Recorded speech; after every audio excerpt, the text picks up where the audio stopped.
Shinsu was sitting in the room, feeling sorry for herself. Others got to be the main characters when they time traveled. God was really playing a cruel joke on her by putting her in this situation, making her exclaim in frustration. Why did I, Shinsu, time travel into the novel way D? I thought it was fine, but who knew it was a complete disaster. I actually became a female villain, disguised as the male imperial grandson. This corset hiding my massive beautiful soul makes me feel breathless. The corset is tied too tightly, too tightly.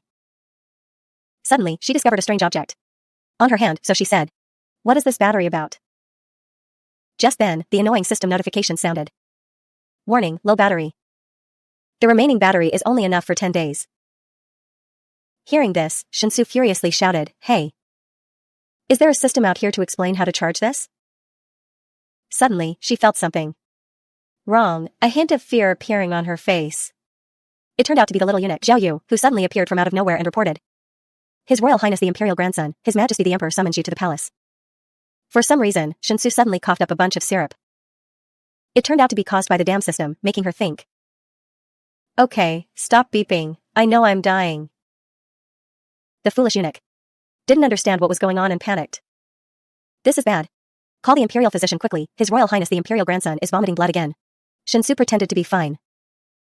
No need, I am fine. This palace is used to vomiting blood. She tried to act like she was fine, but deep down, her tears were a vast ocean. Because at this moment, her mouth was spewing syrup like a pump. She was furious and hated that she couldn't smash this annoying system. What use is an Imperial physician? This vomiting blood is a signal of low battery. But well, she still had to play the role of a friendly beauty queen. You just said my Imperial grandfather summoned me. What is it for? The eunuch hesitated, not daring to speak, but had to bow submissively. It's because last time, Your Highness. He was afraid she would be completely shocked after hearing it. Maybe even turn to stone, so he stammered. After getting drunk, you assaulted Chief Minister Yu. Hearing this, Shinsu panicked and asked. Chief Minister Yu? Wait. You mean Yu Qian? What exactly happened? The eunuch answered Shinsu. That's right, it's him, Your Highness, have you forgotten? That man was none other than the handsome man of the capital, the unparalleled young master of a noble family, the man beautiful as a flower, the person who had coveted the chief minister.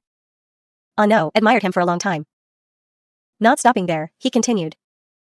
A few days ago, Your Highness got drunk and tied up Lord Chief Minister on the bed, you stripped him naked, forcing him to coax you. Hearing this, Shinsu just wanted to bury her head in the sand. But Lord Chief Minister would rather die than submit. Using his head to knock you unconscious on the bed. Shinsu froze for 5 seconds after hearing this, then heard the eunuch ask. Don't you remember? She knew who she had just offended, so she thought. Damn, this perverted imperial grandson. How could he anger Yu Qian? He is the male lead of this novel. Rummaging through her memories, she remembered. In the novel, after the imperial grandson died, he participated in the 10 Nations War, eventually forced an abdication and proclaimed himself emperor, becoming the winner. Putting it all together, Shinsu understood everything. It seems my battery running out is retribution for assaulting the male lead. Seeing her collapsing from illness and syrup pouring out made the eunuch worried. Your Highness, you. With no other choice, she had to comfort him. Don't be afraid, this palace is fine. The syrup this palace vomits is all water seeping into the brain. Prepare the carriage for me to enter the palace. In her mind, she calculated. For better or worse, I can still live for 10 days. Anyway, I have to solve the disaster the original owner caused first. In a flash, the female lead was present before the Taiha Hall. Chua kip feo toi noi tam to by hong de noi tran loi din. Shinsu, get in here for me. She fearfully walked over to greet them, Imperial Grandfather. Lord Yu, greetings. Shinsu couldn't take her eyes off that beauty. Is this person Yu Qian? Just as described in the novel. Indeed a dashingly handsome man. No wonder the original owner couldn't help but tease him. Yu Qian, chief minister of the current dynasty. The male lead in the novel Wei Di. Yu Qian looked angry and sullen, not even bothering to glance at her. Humph. Shinsu could only bemoan her fate, I'm so miserable. Suddenly, she noticed a signal from the system that it was charging. Beep. Charging. She didn't understand what was going on. The system unexpectedly charged? Why did this thing suddenly charge? I'm saved? But where did the electricity come from? Shinsu began to get suspicious. She thought. On the way to the palace, meeting other people didn't cause any reaction. Could it be? She couldn't help but touch his cheek. It was amazing. The moment she touched him, the charging speed increased dramatically. But at this time, he was annoyed. It's him. So the male lead is my charging treasure. Thinking of this, Shinsu was overjoyed. The system simultaneously announced. Plus 0.1, plus 0.1, plus 0.1. Yuqian unceremoniously showed his clear contempt. Your Highness, please respect me. You. Shinsu, blinded by the handsome man, didn't hesitate to say. Lord Yu, don't avoid me. Just a little bit is enough. She thought. It really can charge. The other party was speechless. You. Meanwhile, Shinsu only cared about the battery getting fuller and fuller. Plus 0.1, plus 0.1, plus 0.1, plus 0.1. The Emperor furiously shouted, bastard. Now she was done for. Shinsu now realized her ridiculous behavior. I summoned you to the palace to apologize to my beloved Minister Yu. What is the meaning of this now? Lord Yu's murderous. Aura made her start to panic. She thought. Oh no, I got carried away charging. I didn't pay attention and blew up the charging treasure. She hastily knelt down to beg for forgiveness.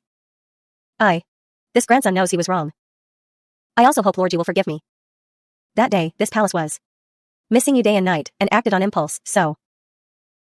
Lord Yu heard this and immediately questioned. Missing me day and night? Acted on impulse? Your Highness wanted to humiliate me, so you acted on impulse? Shinsu hurriedly explained. Of course not. In her heart, she was extremely terrified. No. It wasn't easy to find a charging treasure to sustain my life. If I don't say something to salvage this, I might not be able to charge anymore. Desperate times call for desperate measures, she blurted out. Actually, this palace has admired Lord Yu for a very long time. As she spoke, she pretended to be sick. That day, I acted disrespectfully towards the Lord because of alcohol. It didn't stem from personal thoughts. As she spoke, she hit her neck. Cough up blood quickly. Seeing this, the other party was completely dumbfounded. Shinsu pretended to be wronged and agreed, saying. After this palace, sobered up and realized your noble body was soiled because of this palace, I was so depressed that I became seriously ill. During my illness, I realized even more that my crime is unforgivable. The female lead wanted to commit seppuku like the Japanese samurai to apologize, so she spoke boldly. Therefore, Imperial Grandfather, your grandson is unfilial. Things having come to this, I can only apologize. She said her farewells. I hope Imperial Father stays, and don't be sad, but try your best to find a worthy successor. You should take more concubines and work hard. The entire court was shocked. The Emperor initially just intended to threaten the rebellious son, but didn't expect it to come to this. Sewer. Your Highness. Unexpectedly, Yu Qi intervened to stop the Crown Prince's actions. He gripped the female lead's wrist tightly, not letting go, thinking she was just pretending. Faking it. But then he realized the force behind his grip. It's not an act. It's real. You. Lord Yu, don't stop me, let me die to apologize to you. In truth, she was just putting on an act. She had calculated everything in her mind beforehand. The novel says Yu Qi and is a fox, white on the outside, black on the inside. Even if he hates me, he will hide it. He absolutely won't watch me die in front of the Emperor without blinking. Shinsu secretly rejoiced in her heart. The thing I want to cut off inherently doesn't exist. Receiving the opponent's move, she cried loudly. It's because this palace has always been arrogant, implicating the Lord's reputation. This palace is not worthy of the title of Imperial Grandson. The acting was so divine that Yu Qian was completely dumbfounded. The male lead came today to overthrow the Imperial Grandson. But the opponent's grand entrance just now froze him stiff. His heart is full of resentment. He originally thought Shinsu and the harem would be unreasonable and cunning. He had already prepared words to deal with him. He swore that today he would drag him down from the position of Imperial Grandson. He didn't expect him to react like this. Yu Qi snatched the sword, not letting the female lead act crazy anymore. Your Highness is a descendant of heaven. This subject is just a subject. Even if your Highness is wrong, there is no need for this. Shinsu refused to give up, trying to grab the sword back. Give it back to me. Let this palace use death to apologize to Mr. Yu. Qian used a contemptuous attitude. Humph. And Shinsu took the opportunity to say. Then this palace thanks Lord Yu for his forgiveness. Not wanting to get involved in trouble, he had to find a way to retreat. Your Majesty. Qian respectfully clasped his hands and said. Consider it as if this humble minister never came here today. The Emperor replied. Good, my beloved Minister Yu's magnanimity is my blessing. Miss Shin smugly escaped disaster, thinking, hee, I won. However, her Imperial father's words struck like lightning. But the Imperial grandson still has to be punished for his wrongdoing. From today, the Imperial grandson is punished to copy scriptures for 10 days. Making her wonder. What? Shinsu was heavily shocked. Huh? 10 days? I'm afraid after taking the punishment, As soon as I step out of the Imperial Grandson's mansion, I'll die on the street. Shinsu gasped and asked, 10 days? She had already revealed a flaw, making Lord Yu suspicious. He said, things having reached this point, in for a penny, in for a pound. Ah. She thought. If I resist Yu Qian now, he will definitely think I am not sincerely repenting. Will the play just now become useless? With no other choice, she petitioned her father. How is 10 days enough? Lord Yu agreed to forgive your grandson. But your grandson cannot forgive himself. How about Imperial Grandfather punish me a little longer? Locking your grandson up for life is also deserved. Her father was truly sensitive and understood his child's heart. If Suer is so sincere, then you are strictly forbidden to go out for 3 months. This time she was done for. The female lead just wanted to collapse after hearing this. Is Emperor Jingde really my grandfather? I dug a hole, did I really bury myself in it? It was truly tragic. She thought 3 months. She would probably die before she could get out. At this time, Mr. Yu took his leave. This subject takes his leave first. These words made Shinsu extremely anxious. No. If he leaves, my side is dead meat. For my life. If I can survive this, I also have to stick to my charging treasure. She chased after him, calling out, Lord Yu. She grabbed his sleeve, not letting go. Please wait. She suddenly flashed a fake smile. Yu Qian was confused, not understanding what this guy was doing. What does he want to do again? A moment later in the Imperial Garden. Shinsu was still trying to cling to Qian. It's like this, to express my sincere apology.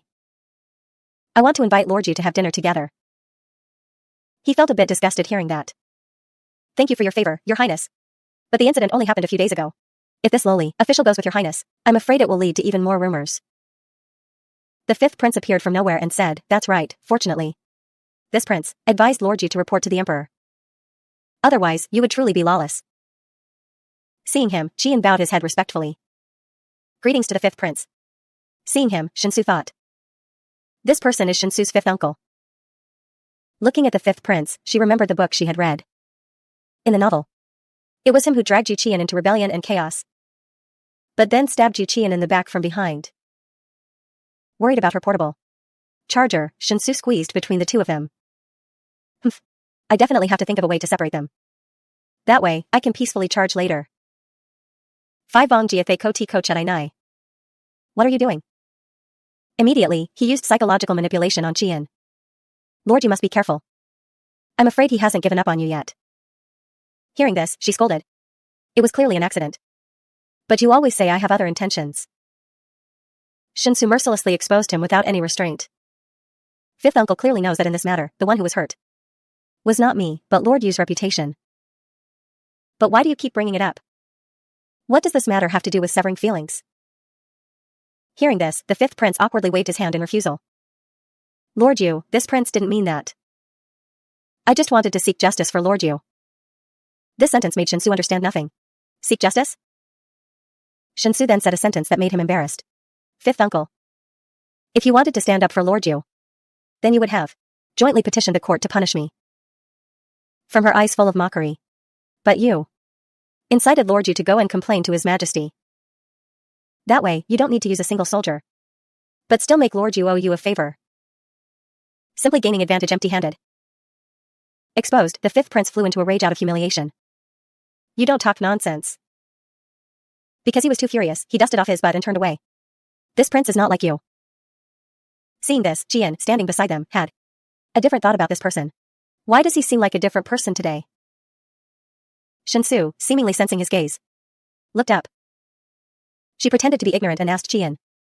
Lord Yu isn't surprised? Could it be that Lord Yu actually already knew fifth prince's intentions? Meanwhile, he had no idea what she meant. One seeing Qian acting dumb, Shinsu felt bored. 2.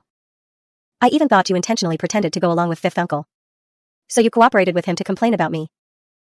To let fifth uncle be in front of His Majesty. Protect his position, just like. At this moment, it seemed Qian finally understood. Fishing bait? This made him ponder. Such an incompetent loser like him could actually see through my plan? Very quickly after that, Qian regained his composure and asked back, so. Just now, Your Highness also deliberately put on an act in front of His Majesty? Hearing this, Shinsu said. Absolutely not. Shinsu played dumb and praised him profusely.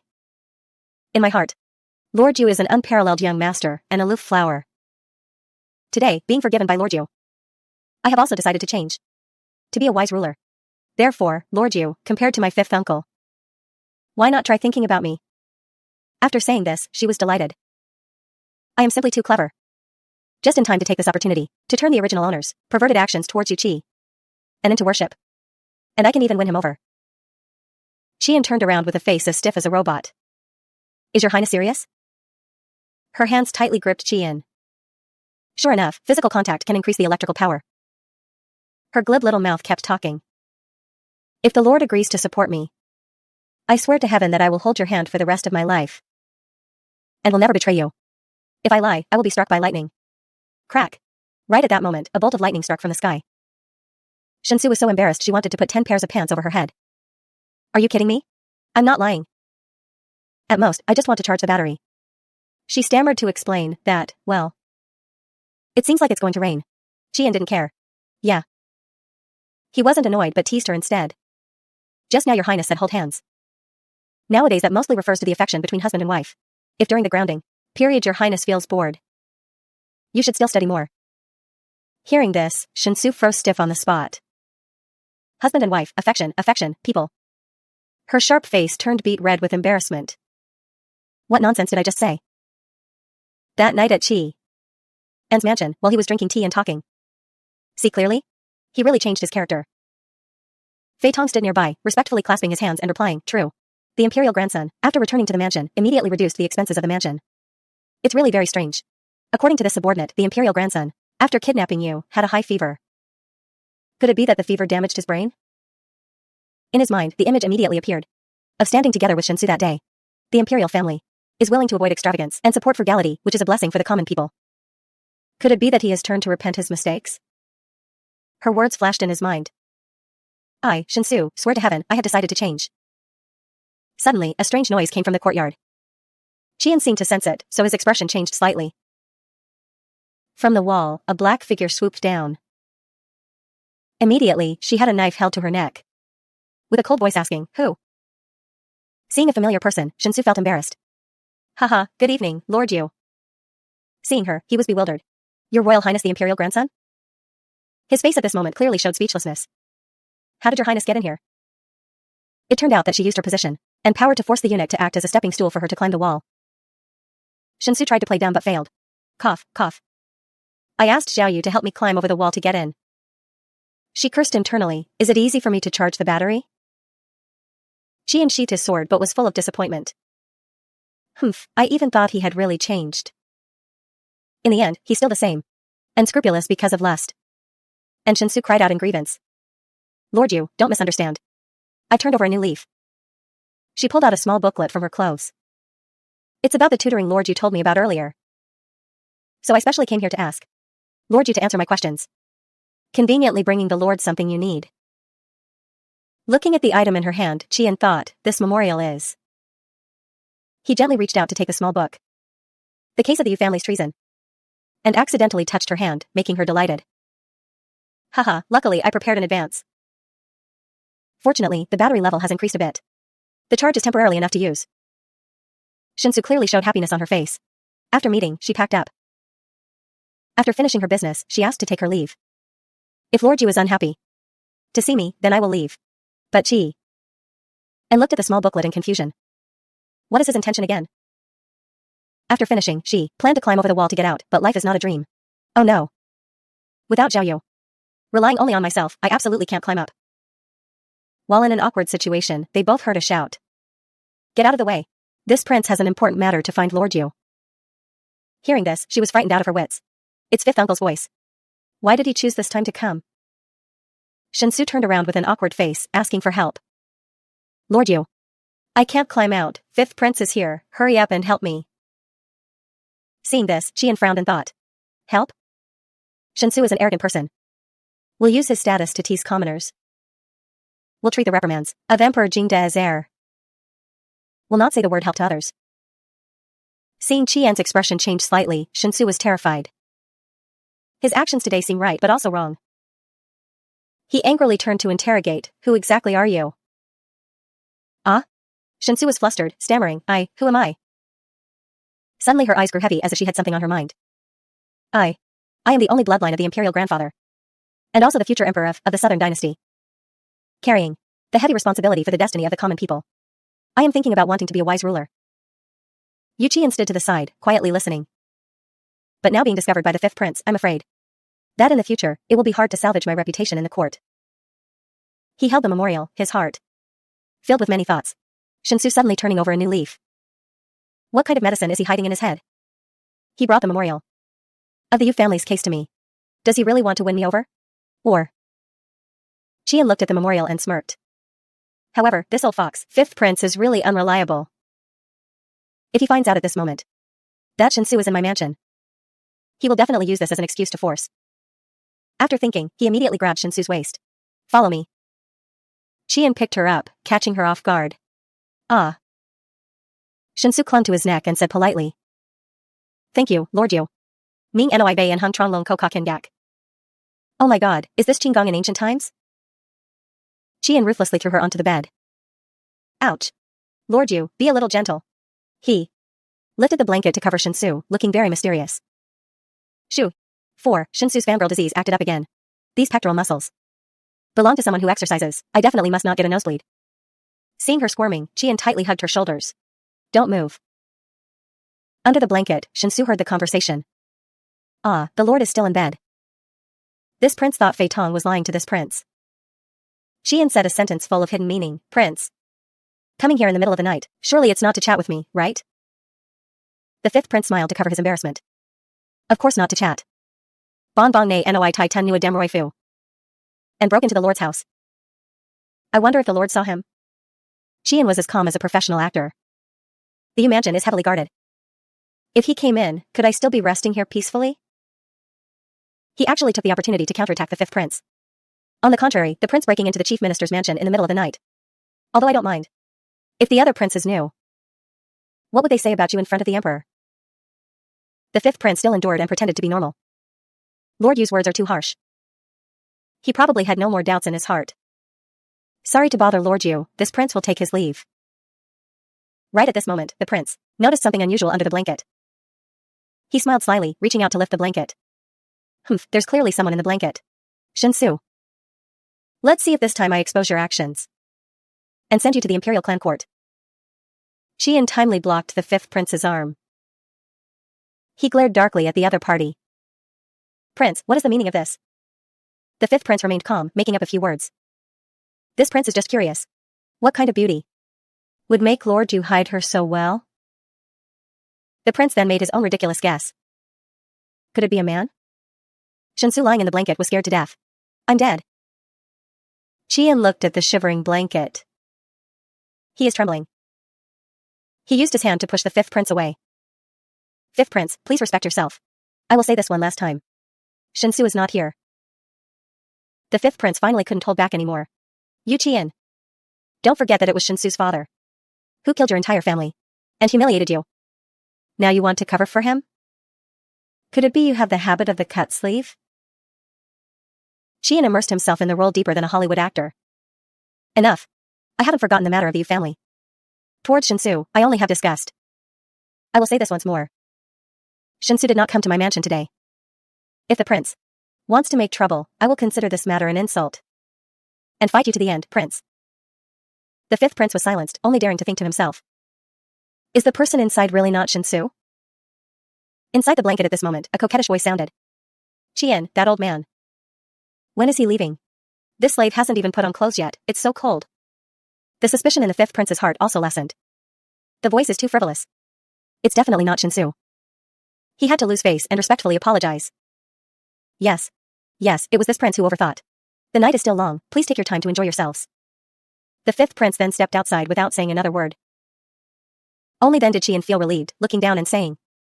He's gone far, come out. Shinsu immediately pulled the blanket off her body. She panted heavily as if suffocating. I'm suffocating to death. Shinsu looked up towards Qian. Thank you. Qian showed a hint of surprise in his eyes. Shinsu only then noticed that she was resting her hand on his chest, making him look down as well. After realizing it, she jumped up like a gorilla. Shinsu blushed with embarrassment and changed the subject. Cough, cough, how do I untie my hair? Ignoring the awkward atmosphere, and didn't show any emotion. It's all Fifth Imperial Uncle's fault. The whole person staring at others relentlessly. It turned out that his heart was also making waves at this moment. Looking closely, he grew up to be very outstanding. Smooth face, soft body. Qian is actually the type who is cold on the outside but warm on the inside. Because he is also as delicate as a woman. Suddenly he woke up, realizing his ridiculous thoughts. Kyn duong nu kam thay ko fan hoi sai lin gon mat d. Absurd, could it be that I am like what the fifth prince said, having a passion for the cut sleeve? Shinsu stood up, preparing to leave. Thank you for today, Lord. I won't bother you anymore, see you later. Qian suddenly pulled her hand back, intending to say something. Wait, the fifth prince is naturally very suspicious. I'm afraid he still has spies posted around the Yu mansion now. It's not safe for your highness to leave now. Shinsu sat back down full of worry. Then what should I do? Qian immediately helped scheme a plan. Your highness, just sleep here tonight. Tomorrow, wait for me to lure the spies away. Then your highness can leave through the back door. Okay. His thoughtful concern made Shinsu very satisfied. Worthy of being Lord Yu. Thinking so thoroughly, then I will sleep. Then she suddenly remembered something and panicked. No, that's not right. What if while sleeping, he discovers the imperial grandson is a woman disguised as a man? Then it would be much more serious than sneaking into the mansion in the middle of the night. Worried for her own safety, Shinsu stood up. I cannot sleep in the same place as you. Qian also thought it through and found it reasonable.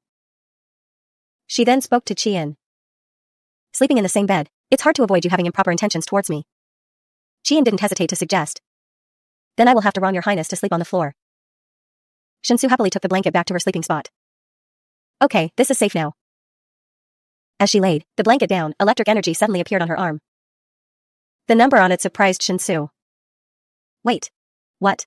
35 days? She was astounded, unable to believe her eyes. Intimate contact just now increased the electrical power by 15 days. If I sleep with Yu Qi, and on the same bed all night. Now Shinsu cried tears of regret, feeling that she was really stupid. Now sleeping so far away. There isn't even a reminder to charge. I regret it now, is it still in time? At night, under a clear moonlit sky, Qian was deep in sleep when suddenly his face wrinkled and he cried out, ah. His dream was about events from 12 years ago. A group of constables shouted loudly in the Yu mansion. The father and son of the Yu family collaborated with the 8 defense lines of the southern dynasty, successively losing 12 cities in the north. Collaborating with the enemy and betraying the country, exterminate 9 generations, so decrees the emperor. Hearing this, Qian's mother was terrified to the extreme. No. Impossible. Before she could finish her sentence, the constables rushed in and assaulted everyone in the mansion. Qian's mother, worried for his safety, pushed him away. Qian, hurry up and run. You must continue to live.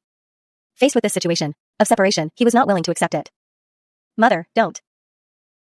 Suddenly, from somewhere, a soft hand pulled him back. Don't go. Qian turned to look with a tear-streaked face. Behind him was a girl with delicate features. Going won't save your mother anyway. If you want to clear the Yu family's case, follow me. Although agreed. It seemed the person in front of him was right, so he had to obey.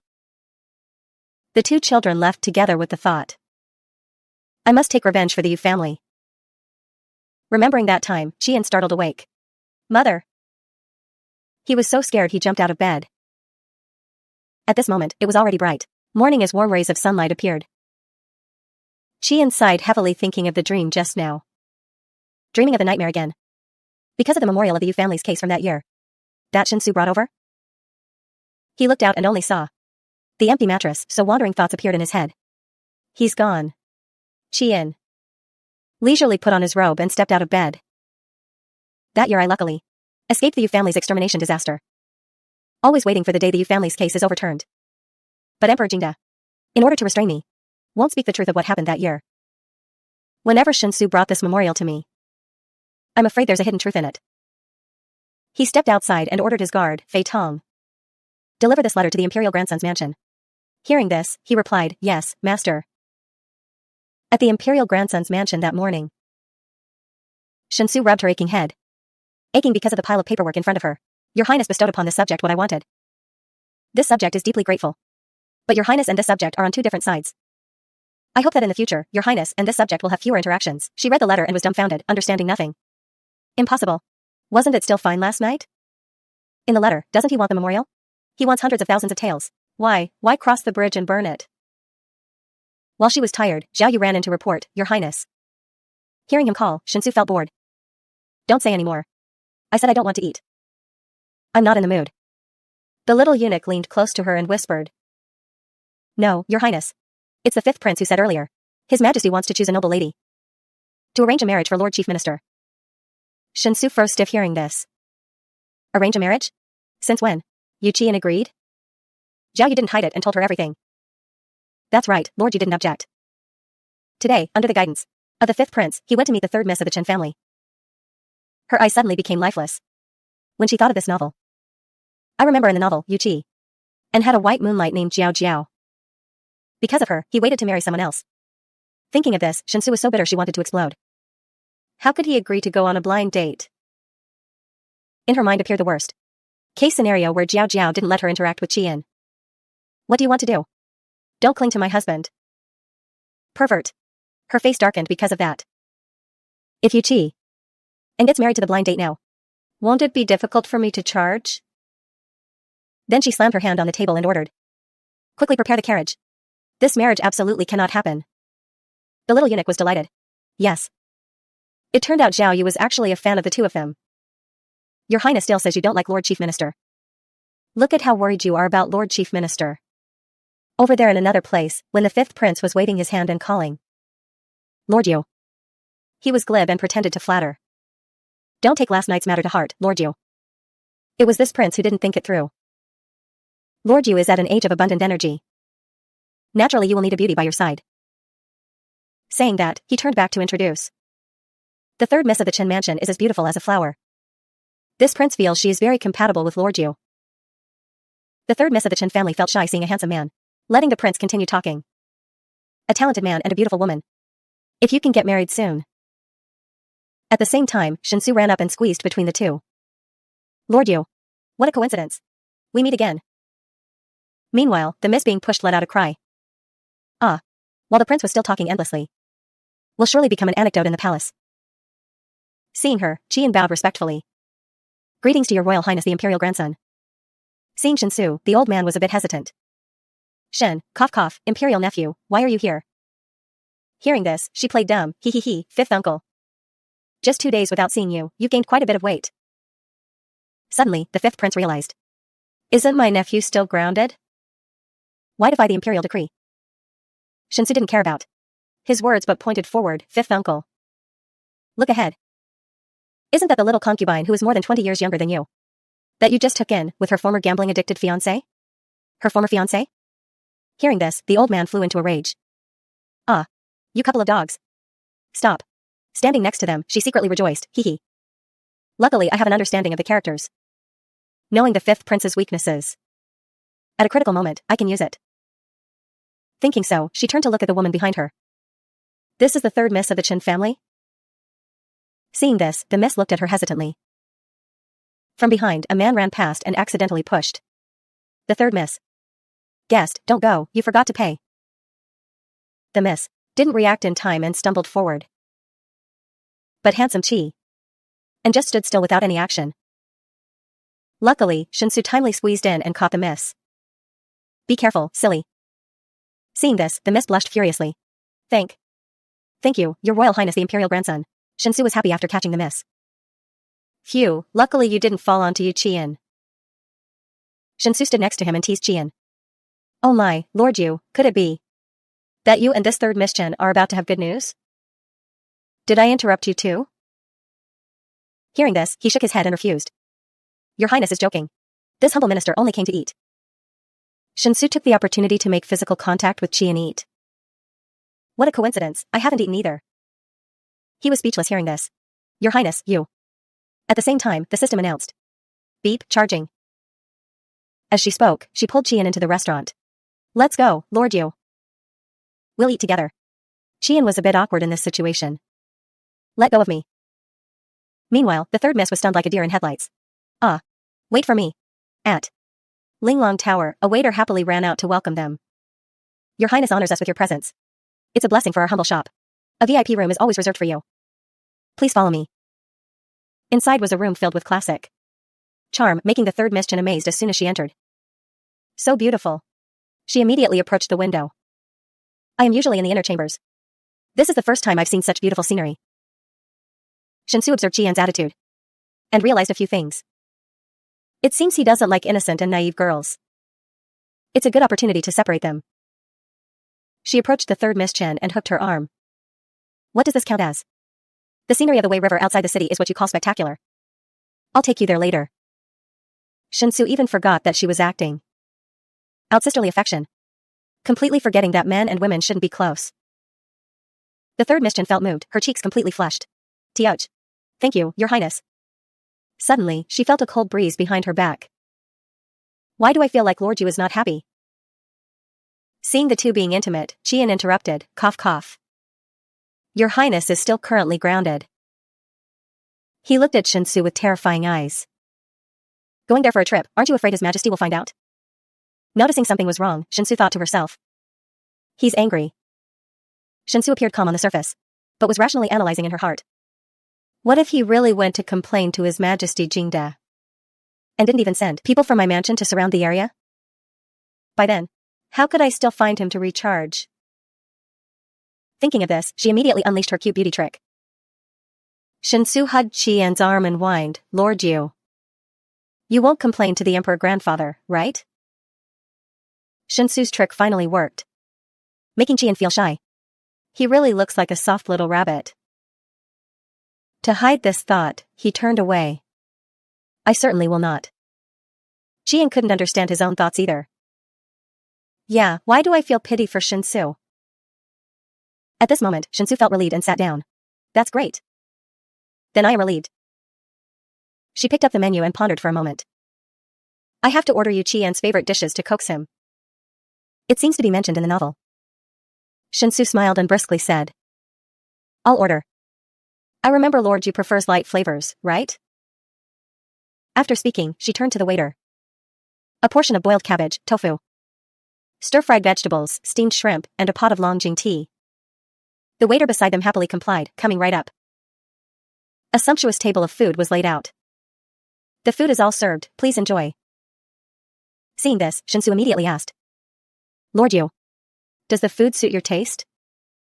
Qian politely didn't say much, it's fine. Looking at the food, Qian couldn't help but wonder. How does he know I like these dishes? Could it really be as he said, that he has admired me for a long time? Shinsu suddenly picked up a teacup in front of him. Lord Yu, this tea is the pre-rain Longjing from Jiangnan. The tea leaves are sent to the capital. Right now, it's probably still on the way. In the whole capital, only Linglong Tower can let you taste this freshness. Chen San, out of curiosity, tried a sip. Ah, it's quite bitter. Meanwhile, Qian seemed quite satisfied. A refreshing fragrance. Indeed good tea. Actually, in his heart, he thought differently. It has no taste. What a waste of good tea. Shinsu took the chance to flex her knowledge. Longjing tea is bitter at first, then sweet. The taste is very fragrant. In the west of Hangzhou, they are precious leaves collected before the rainy season. Tran 3 kung rat gak ni nin ko bang on mat guang mo. Wow, Your Highness knows so much. Shinsu continued to enjoy the tea, not very surprised. Oh my god, the novel used 500 words to describe the male lead's psychological activities when tasting tea. It's hard not to remember. Qian had a faint smile of satisfaction on his face. I didn't expect Shinsu to know so much about tea leaves. This suits my taste. Suddenly, Shinsu noticed something, her eyes glancing over. She reached out and picked a piece of shrimp for Qian. Lord Yu, don't just drink tea. Try this shrimp while it's hot. It turned out it was all thanks to Shinsu's careful observation. Just now, Yu Qian looked at this plate of shrimp twice. It seems to be his favorite dish. I must use the diary to write it down, paving the way for future recharging. Seeing her picking up food for him, Qian was shocked. The grand imperial grandson of the current dynasty, Shinsu, has a weird temper. Yet he is picking up food for me? He silently stared at her. That gaze made Shinsu blush wildly. What's wrong? Is there something on my face? KY and Lab TUCTROVE train Tai Ben Thuong Kong SAO. He picked up the piece of shrimp and tasted it. Shinsu was extremely excited. 37 days, the battery increased so fast. She looked with sparkling eyes. Is it because I just picked up food for you, Qian? Taking the opportunity, Shinsu continued to pick up food. This dish is also good. Lord Yu, try it. And this tofu. In a short time, Shinsu had piled up a mountain of food. Eat up, eat up. Suddenly, a loud shout rang out. Shinsu. Do you have a problem with your eyes? The fifth prince rushed forward angrily. Which I saw. That it was my concubine? Making me run for nothing. That guy rushed over and bumped into Shinsu's hand. Ah. Qian immediately noticed the teacup was about to fall. You'll get burned. He reached out to support Shinsu's hand. Be careful. The two faced each other, eyes full of affection. Don't waste it. This is good tea. Shinsu seemed completely mesmerized at this moment. Oh, thank you, Lord Yu. The four people were now seated at the table. This table is wet and inconvenient to sit at. I will prepare a table by the window for you. The fifth prince suddenly pointed at Shinsu. Nephew, why are you here? Do you really want Lord Yu to order you to leave? Qian put down his teacup and spoke up for her. It's fine that he is here. Shinsu took the chance to mock the prince back. Fifth uncle might not know. Just now, Lord Yu and I were enjoying tea and having a very pleasant conversation. I wonder who is the uninvited guest right now. After speaking, she turned to hold the teapot. Lord Yu, let me pour you more tea. The fifth prince sat brooding in deep thought. Shinsu intends to ruin this blind date, I can't let him. I must let Yuji and Miss Jin-san talk more. He began to implement his bonding plan. Ahem, Miss Jin-san has outstanding talents. And usually likes reading. This point matches Lord Yu perfectly. Qian's curiosity was also somewhat piqued. Oh, I wonder what kind of books Miss Jin-san likes to read. Have you ever read Chu Ci or Bi Fu? Miss Jin-san caught the wavelength of the conversation. I have read Shang Gui and Jiu Gu. The book says, the sky is dark, the monkeys cry sorrowfully. The east wind blows, the gods send rain. Shinsu casually praised from the side. Miss Jin-san speaks like an essay. Truly worthy of the title of a talented woman. Being praised, Jin-san stammered shyly. Your Highness overpraises me. Seeing this, the fifth prince smiled sarcastically. Oh my. Did the sun rise from the west today? To think there'd be a day, I'd hear such words from my nephew's mouth. Shinsu seemed to have seen through his mind. Humph, looking down on me in front of you, Qian. Until now, my battery hasn't increased at all. Is it because of his presence? Thinking of this, she cleverly replied. Royal uncle is too polite. I usually talk like this. It's just that royal uncle usually likes gambling. So naturally you wouldn't understand. The fifth prince angrily took out a jade pendant. Fine. Then I'll bet. If nephew can compose a poem right here, I will give you this jade pendant, how about that? Shinsu looked delighted, as if sure to win. Thank you, royal uncle. Her hand reached out but paused for a moment.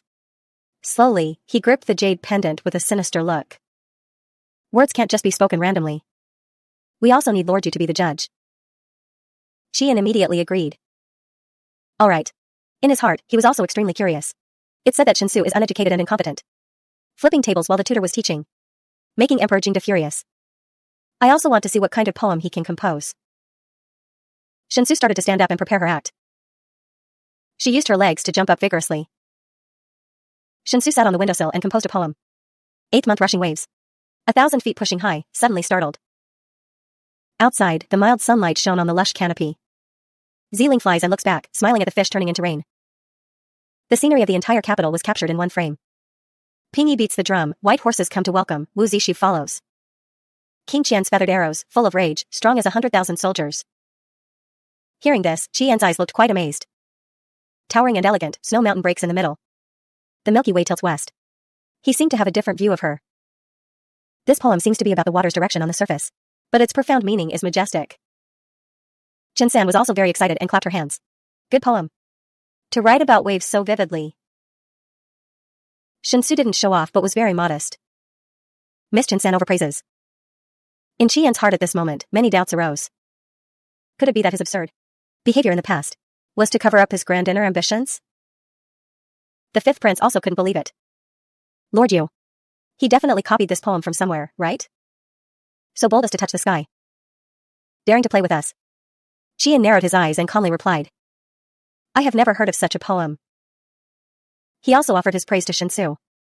Your Highness's writing is fluent. Truly hiding your profound talents. Shinsu laughed inwardly, very pleased. This is a poem composed by people hundreds of years later. It would be strange if anyone had heard of it. She picked up the piece of jade and smiled teasingly. Hee, truly a beautiful piece of jade. Thank you for your love, royal uncle. The fifth prince was speechless and walked away resentfully. Humph. Consider me blind. I still have urgent matters in my mansion. I can't sit with you. Shinsu leaned out the window and called after him. Walk slowly, royal uncle. Later, your nephew will invite you to a meal. She turned around and met Shinsan's attentive gaze. Seeing this, Shinsu stepped forward to probe. Ah, Miss Shinsan likes this jade pendant? Shinsan was spot on but wouldn't admit it. No, I don't. Shinsu put the jade pendant into Shinsan's hands, gifting it to her. Even so, she felt very relaxed in her heart. Anyway, winning this jade pendant was just to anger the fifth prince. I don't care about worldly possessions. Shinsan was already overthinking to the final stage in her mind. Your Highness gave me a token of love. Chi. And seemed like a third wheel while the two of them were happy. Tioch. Thank you, Imperial grandson. I will cherish it. He deliberately left out of pride to draw attention. I won't disturb you two any longer. Farewell. Shinsu awkwardly tried to chase after him. Why did Lord Yu leave? Shinsan grabbed Shinsu's hand. Your Highness, about the date by the way river outside the city that you mentioned. She turned back and answered perfunctorily to Shinsan, next time. Definitely next time. After saying that, she immediately chased after Chi and leaving Shinsan here to continue dreaming. Definitely. The scene shifted to the middle of the quiet night. Not a sound. The Imperial grandson, out of desperation, climbed like a thief to enter the Yu mansion. It's all Yu Qian's fault. We were eating happily, and suddenly he left with a cold face, making me have to climb the wall to recharge. At this time, her hand was accidentally cut by the iron fence. She cried out, ouch. Fortunately, Shinsu landed safely, but her hand hurt. She couldn't help but complain and blame, it hurts so much. This stinky Yu Qian. Since when did he install this weapon on the wall? It made my hand bleed syrup. I have paid too much to recharge. Suddenly, Yu Qian appeared behind her. His face cold as ice, full of murderous intent, making her startle and tremble. Since when did he stand in front of me without a sound? I was just scolding him, he didn't hear it, did he? Imperial grandson. She was in such a cowardly position, so she turned around and ran. Lord Yu, I'm leaving. He didn't let it go and shouted loudly, stop right there for me. Lord Yu grabbed her hand and wouldn't let go. Shinsu widened her eyes in confusion. What did he want to do? It turned out he gently wanted to apply medicine for her. He explained to her.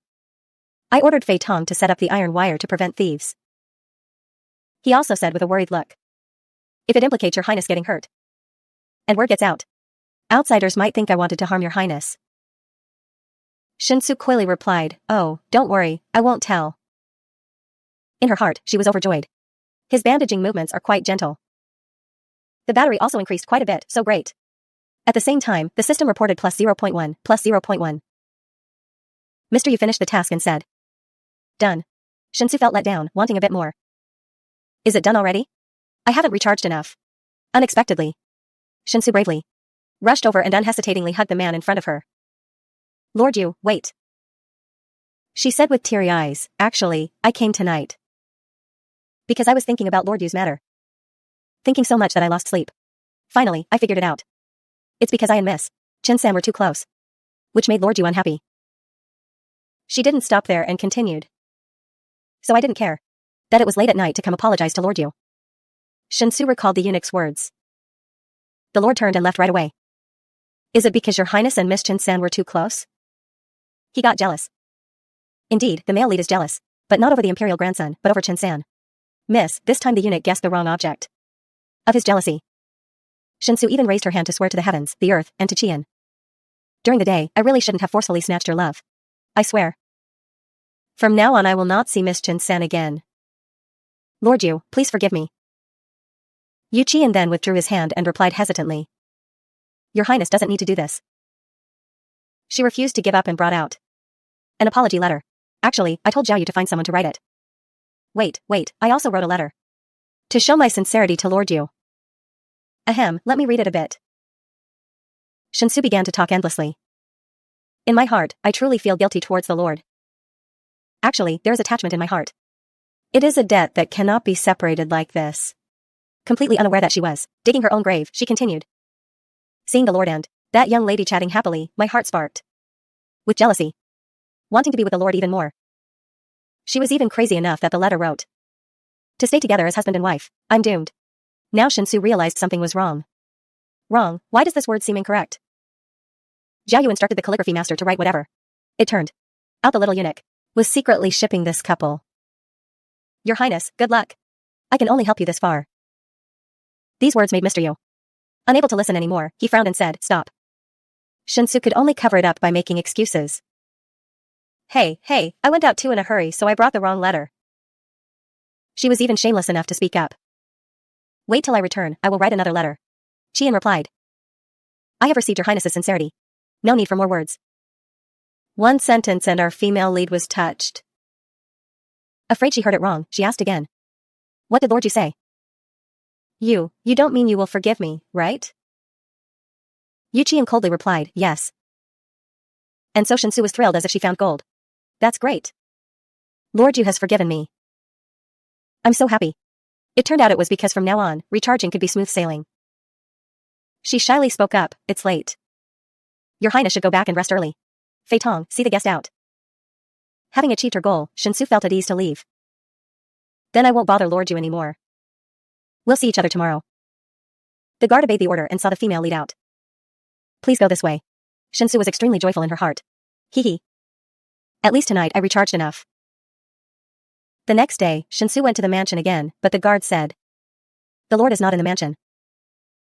The third day wasn't much better, the guard said again. The Lord is very busy today. 3 days passed, the female lead didn't give up, visiting Lord Yu's mansion every day until the fourth day, the answer she received was still, Your Highness, please return. Because of this, she began to get suspicious and said angrily, why am I so unlucky? I haven't seen Lord Yu for several consecutive days. Seeing this, Jiao Yu thought, since Lord Yu returned to the mansion from the court, it seems he hasn't gone out at all. It seems he is intentionally hiding from your Highness. Shinsu analyzed the little eunuch's words. He is definitely hiding from me intentionally. Looking back at the fence that cut her hand yesterday, she remembered. But didn't he say he agreed to forgive me? Shinsu suddenly came up with a bold idea. If they don't let me in the main door, then I'll go in through another door.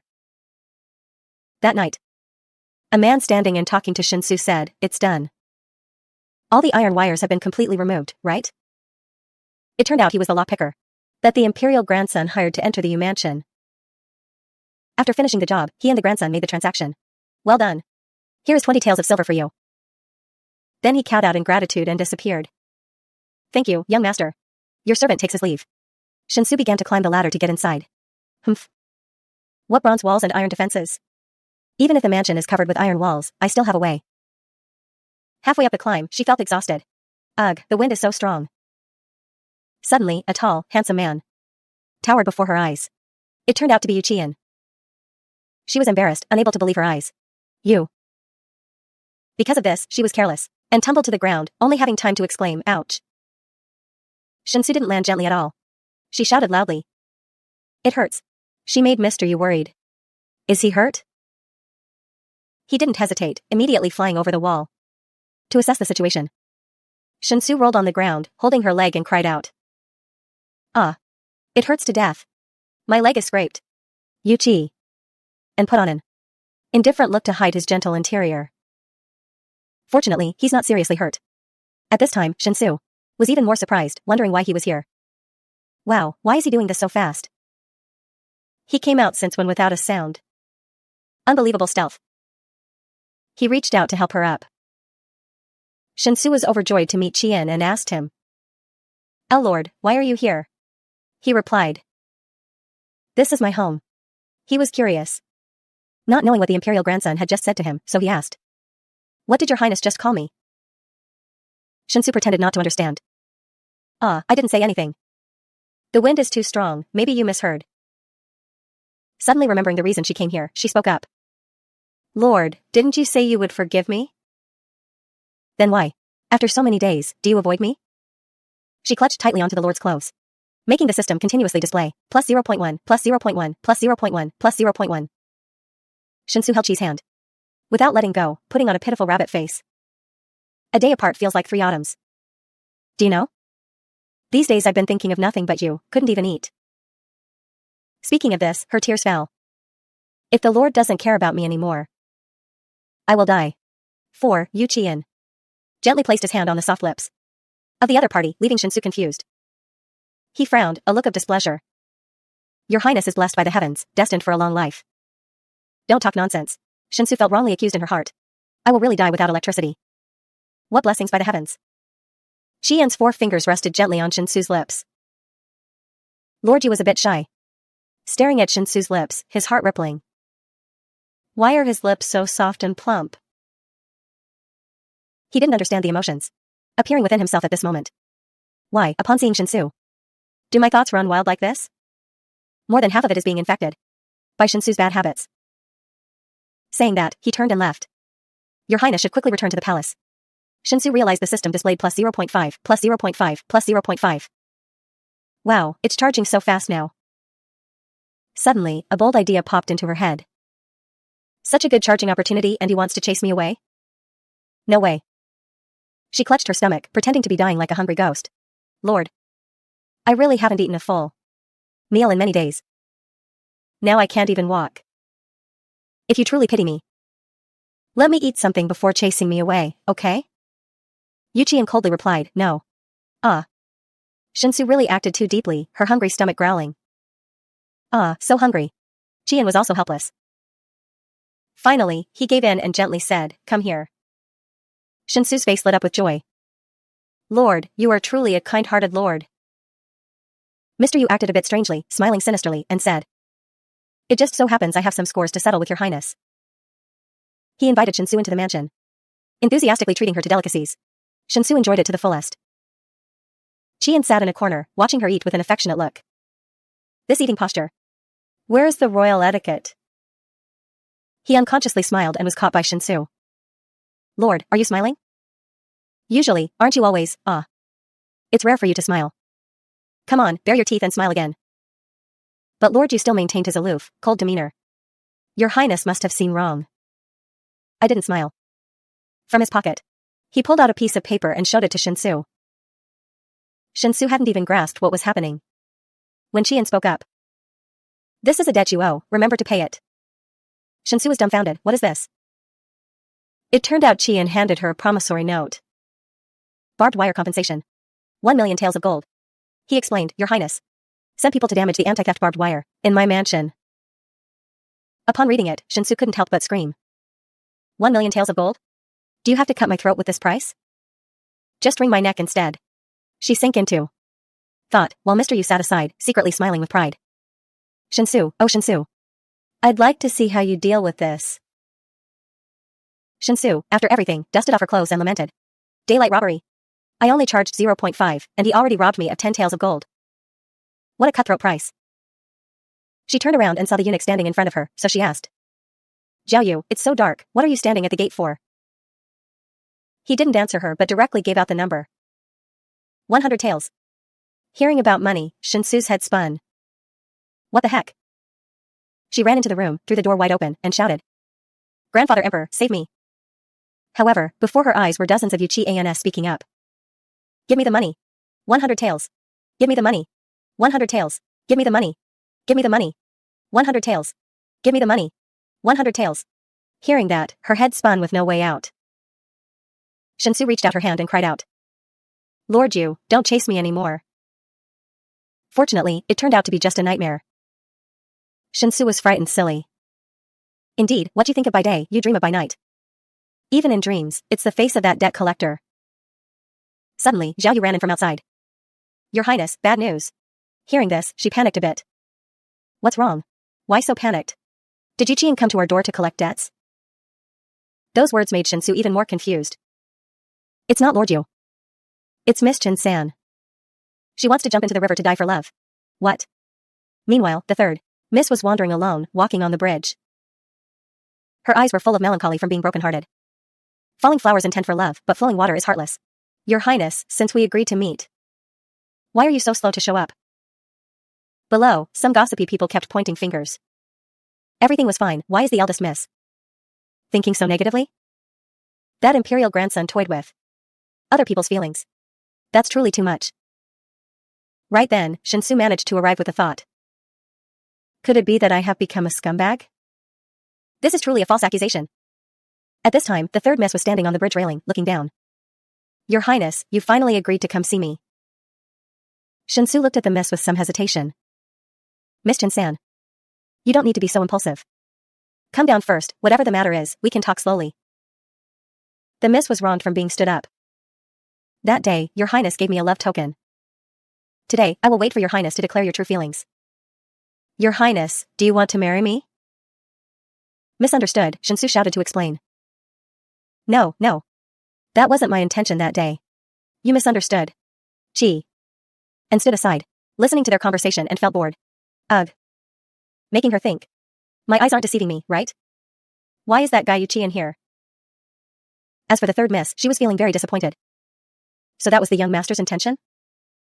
Then I have nothing left to linger for. Right after finishing her words, she quickly jumped into the river. That action made Shinsu anxious and screamed. Ah. Everyone saw this and gasped in surprise, while Shinsu panicked. This is bad. Around the miss's ears, there were only overlapping calls. Miss Chin-san. With lightning speed, Chien flew towards the lake. It turned out of extreme worry, Shinsu had jumped into the lake. Forgetting that she was done for. Only focused on saving people. She didn't think much. Wait, I don't know how to swim. Ah. Gradually, the space before her eyes darkened. This time, not dying from running out of battery, but dying from jumping into the river. Suddenly, she felt a warm hand slip around her waist. Chi. And finally found her and pulled her above the water. Although saved, Shinsu couldn't help but scold Chien. I just called that stinky guy you to save me, why? Suddenly, his hand seemed to touch something very round and full. Chien felt this object and was shocked. This is... Being touched, Shinsu felt embarrassed. She quickly darted to the ground and told the Lord. I'm fine. Hurry and save Miss Chin-san. He glanced across slightly, dropping a cold sentence. Fei Tong has gone to save her. Hearing this, all the burden seemed to lift off Shinsu. Phew, thankfully she's okay. Chien, out of concern for her, didn't care about his dignity and shouted. What are you feeling relieved about? Do you know you almost died? If something happened to your Highness's body, how would the Emperor punish me? Shinsu, being cared for, shyly turned away. If something happens to me, it's my business. Why drag the royal family into this? Weren't you just passing by? Besides, I'm perfectly fine now. Hearing that, he was too angry to speak. You. Chien lightly tossed her a towel. Humph, your Highness is quick-lipped, making it seem like I'm wrong. Take this and wipe yourself. Receiving attention from a handsome man, she softly replied, MHM. At the same time, Chien also started to have doubts. His appearance and figure. Why does he look so much like a woman? He looked at his hand. That just touched Shinsu's big soul. He grew even more suspicious. Just now. That soft chest muscle. Could it be my illusion? Shinsu looked at the handsome man, drooling. Yu Qian's clothes are all soaked because he saved me. Meanwhile, Qian was still blankly looking at his hand. She wiped herself off, feeling a bit grateful. I didn't expect that, although he is usually aloof, he's quite enthusiastic at a time like this. Thinking so, Shinsu trotted over. Lord. You should wipe yourself too. Don't get sick. In her heart, she secretly calculated, I wonder if falling into the water short-circuited my charging rod. I have to test it out. Just as she touched him, the system notified. Plus 0.1, plus 0.1. And she was delighted. Ah, it worked. His hand is so warm. Yu Qian felt her hand and was surprised. His hand is so cold. Could he have caught a chill? Thinking so, Yu Qian pulled his hand back and asked the guard beside him. I am fine. Fei Tong.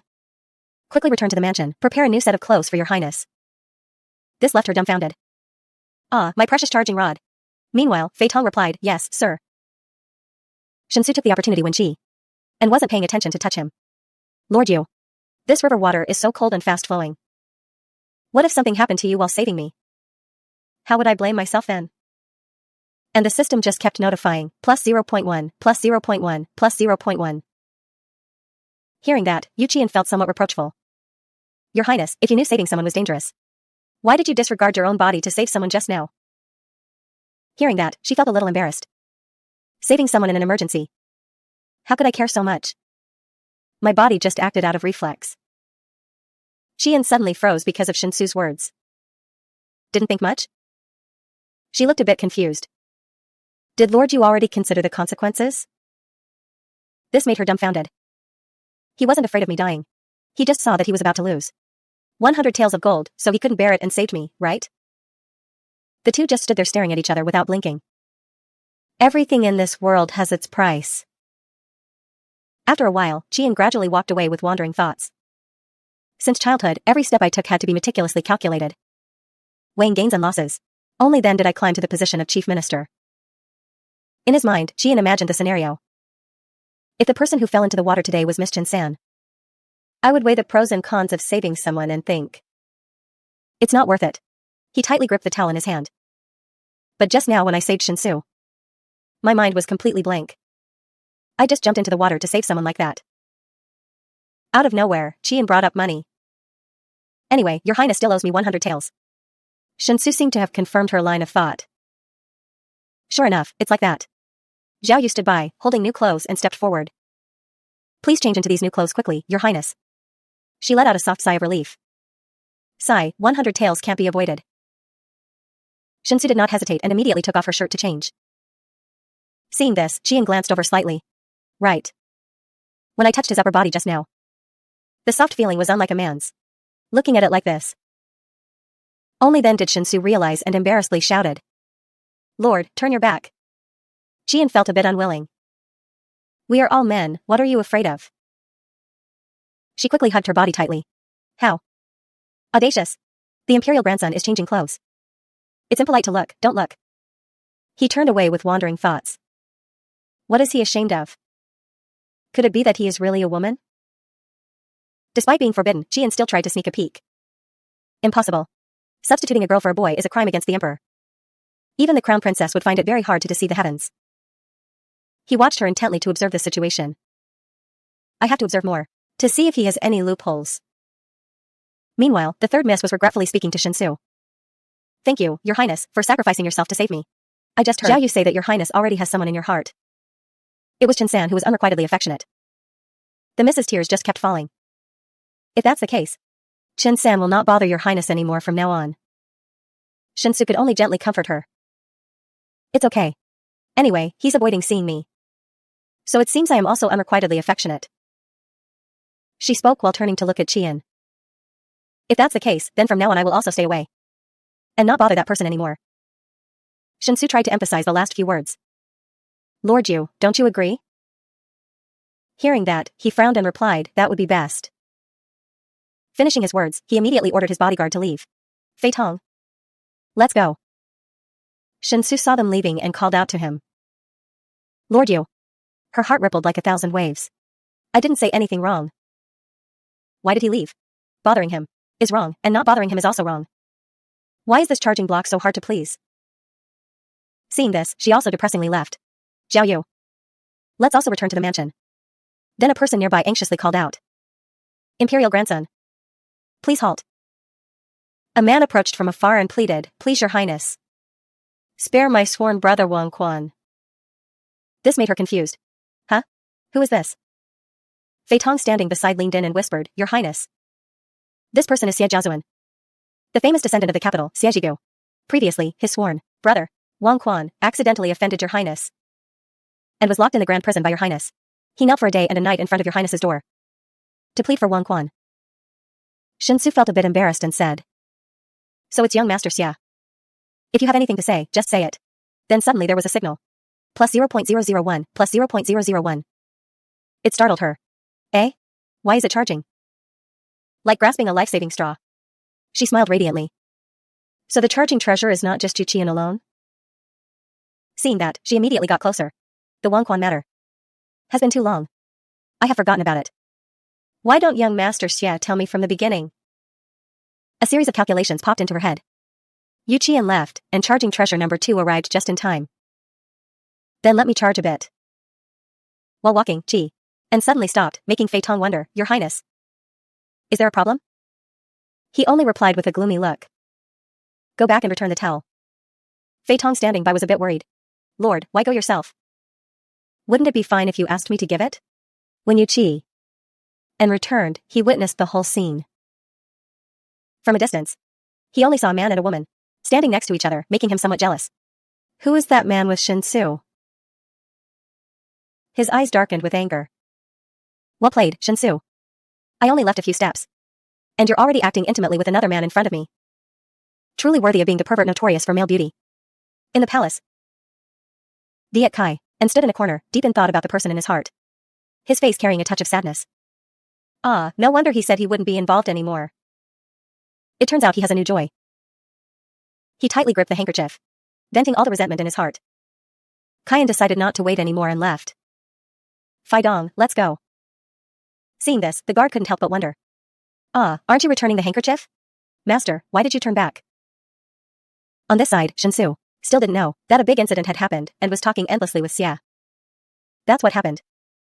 I respectfully asked your highness to be lenient and spare Wang Quan's life.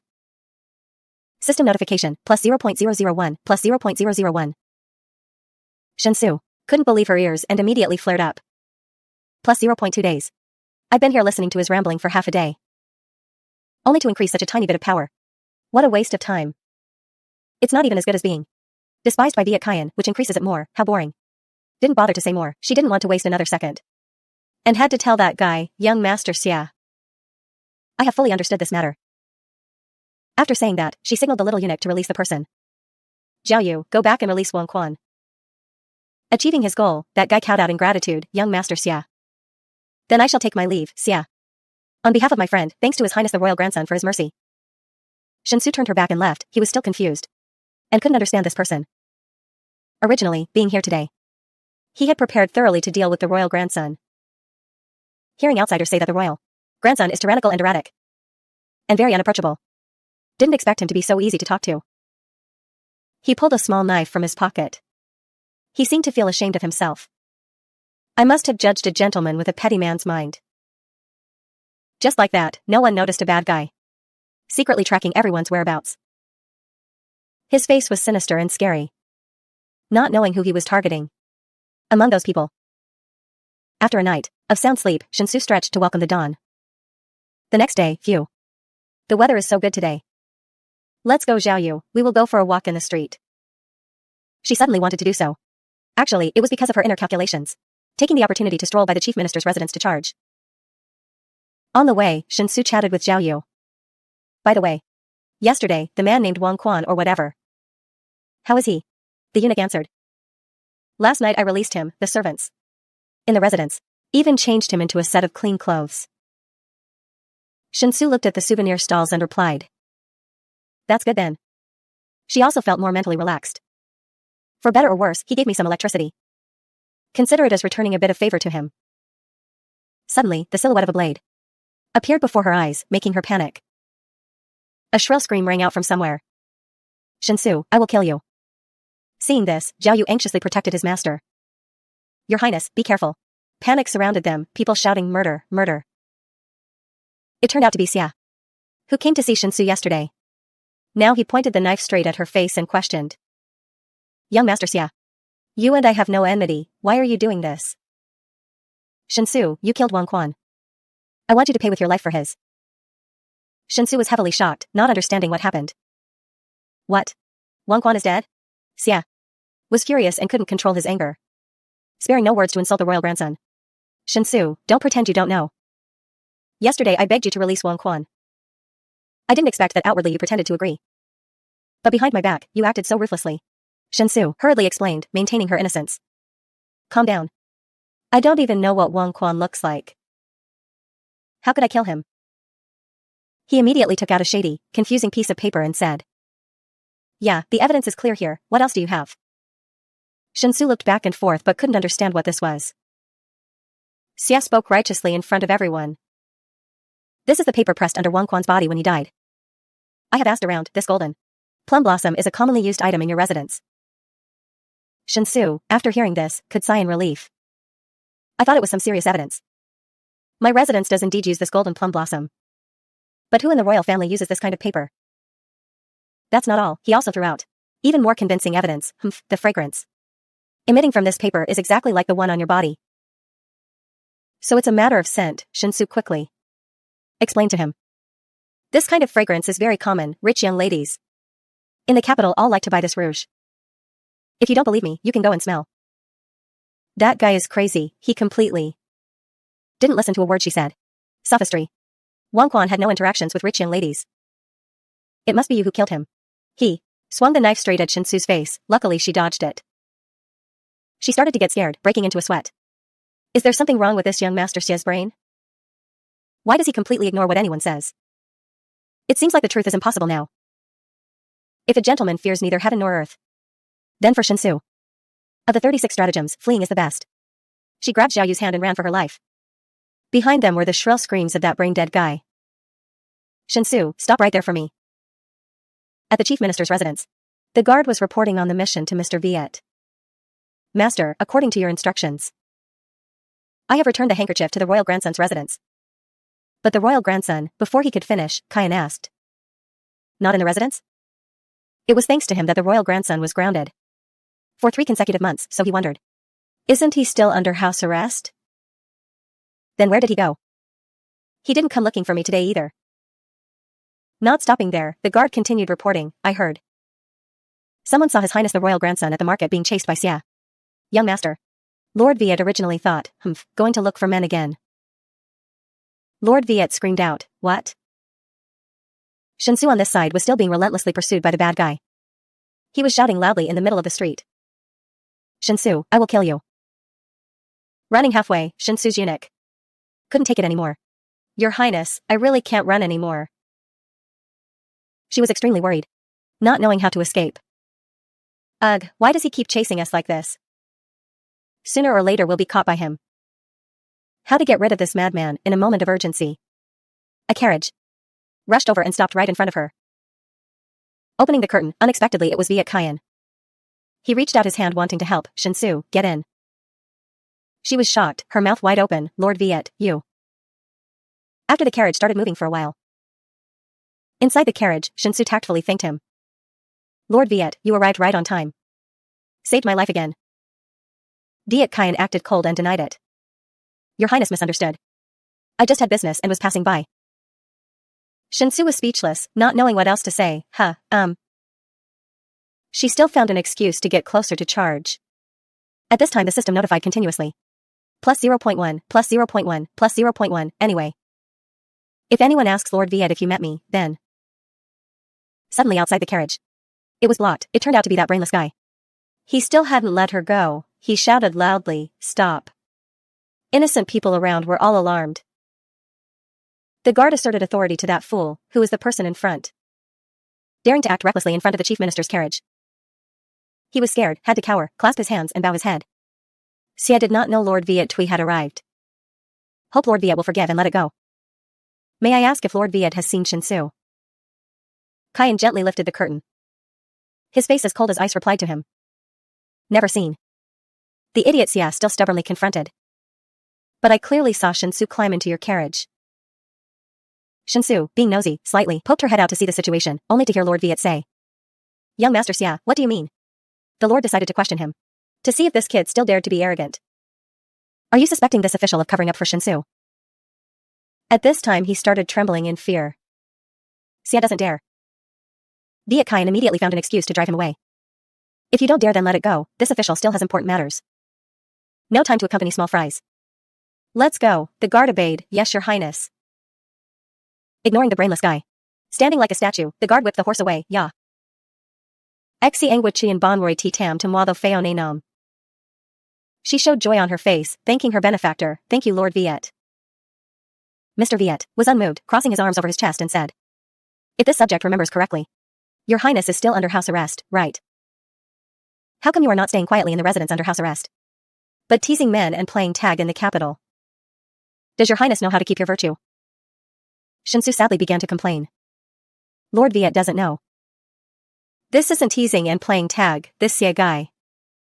Said I killed his friend Wang Quan. She said while handing the signed paper to the Lord. And said this plum blossom letter is the evidence. So he chased to kill me on the street. I really have 10 mouths. But still can't defend myself. For using a sweet tone to coax. Kian, it will definitely work. Lord Viet, please don't misunderstand me. I have not a single bit of affection for other men.